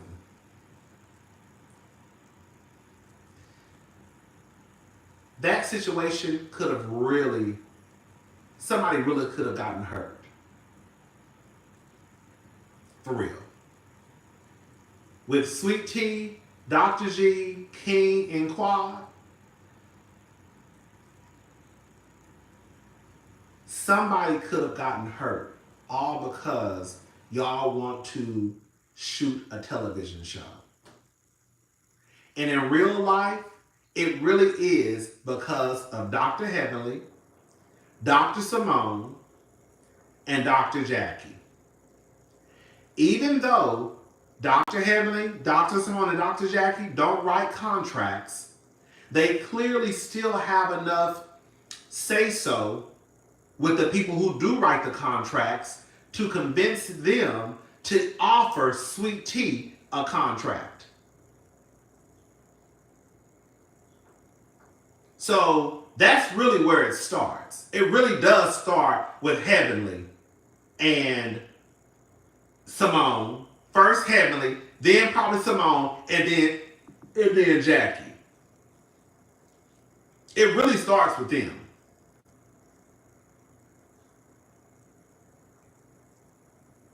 Because even though Dr. G signed the consent form, And even though Sweet Tea signed the contract, it should have never even been an opportunity presented to them. But it was an opportunity presented to them because of Heavenly, Simone, and Jackie. You see what I'm saying?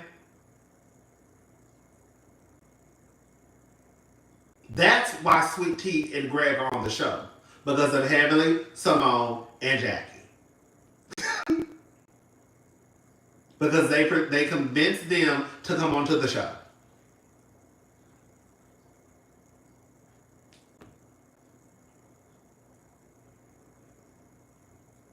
Again, I understand that nobody held a gun to Sweet Tea's head and made her sign on the dotted line. Come on along with the whole production, girl. Y'all make me sick. Y'all always get me caught up down here. Shit, girl. Thank you, Aries Love. I can't never get on and get off like I say I am. I'm about to get off in 5 minutes, though. Girl, I am.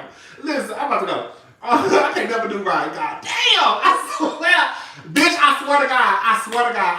I said I'm not going to be on her. I'm going to be on her for an hour and 30 minutes. Girl, an hour tops. Because what I had to talk about really wasn't too long. Girl, I don't know how the fuck I got on here at 9:15 and it's 12:26 and I'm still there hurting my goddamn mouth. I don't know what the fuck we be talking about. I be telling my friends and my sister, they don't realize how, they be like, I don't know how you talk so fucking much. But one of my friends is like, I understand.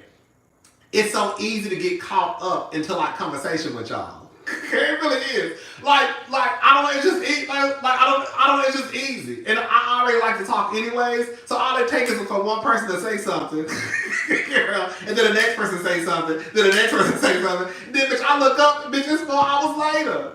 Jackie is very messy. She just uses Heavenly to do it for her. That's why Jackie is friends with Heavenly. Outside of that, Jackie would never be friends with Heavenly. Resme, I'm gonna be honest. I don't think in the real world.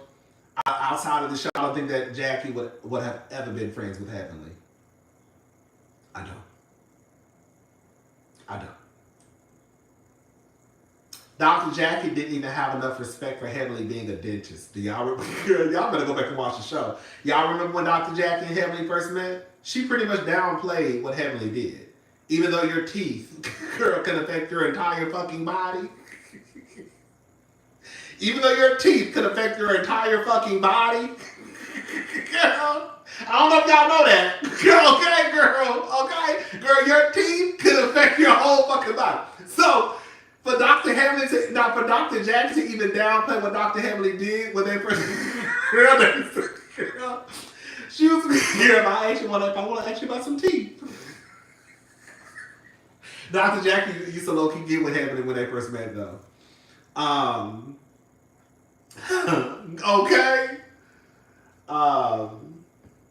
But I've heard people say that, girl, they would rather go into labor and have a baby before having what is it, not a toothache? What is it called? When your tooth hurts? I remember my aunt used to say that all the time. I would rather have a baby.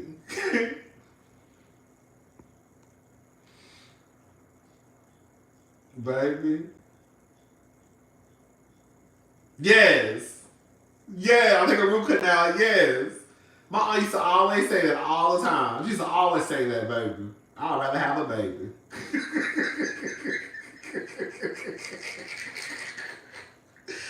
Oh, child. Anyway, child. But yeah, I just, it's hard for me because I don't like, and it's so crazy. You know what's so crazy, y'all? I know that quad is messy, and I have been saying this for a long time and people don't want to listen to me. It's not quad.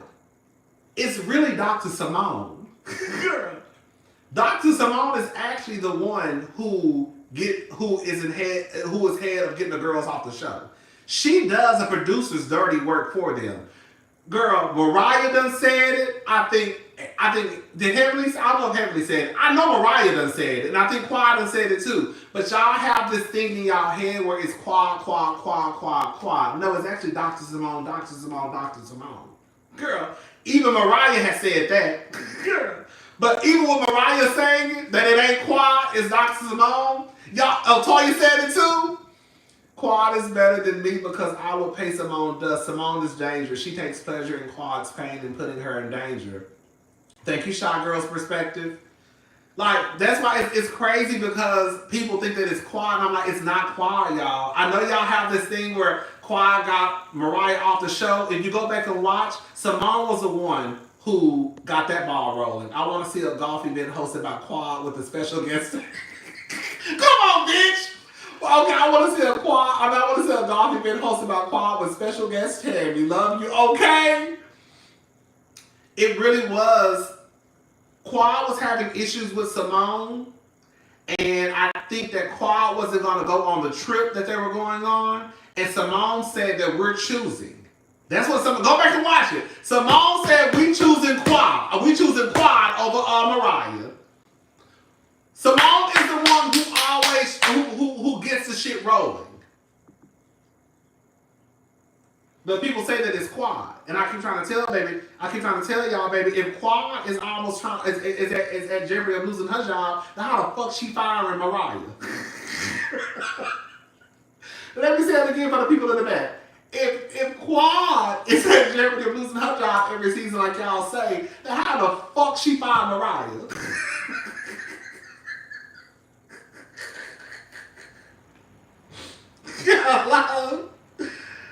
Girl. Girl.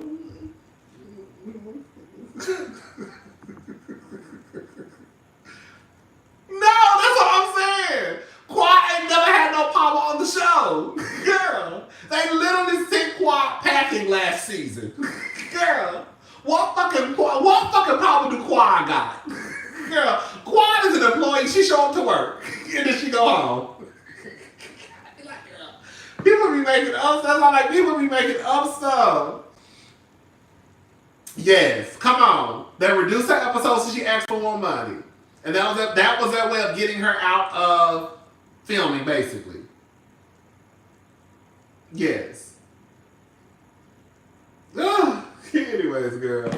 It is what it is. It's going to be what it's going to be. Listen, I'm tired of running my mouth. I'm gone. Y'all not about to trap me no more. I'm gone. Thank y'all so much for watching. I will see y'all tomorrow. If some shit pop off, we might go live again. Y'all know I ain't got no life. I ain't got no man. I ain't got no life. I ain't got no dog. I ain't got no cat. So, girl, really, truly, y'all my man. Bitch, really, y'all my man. Because I really ain't got no man. So, girl, I guess I'll see y'all tomorrow.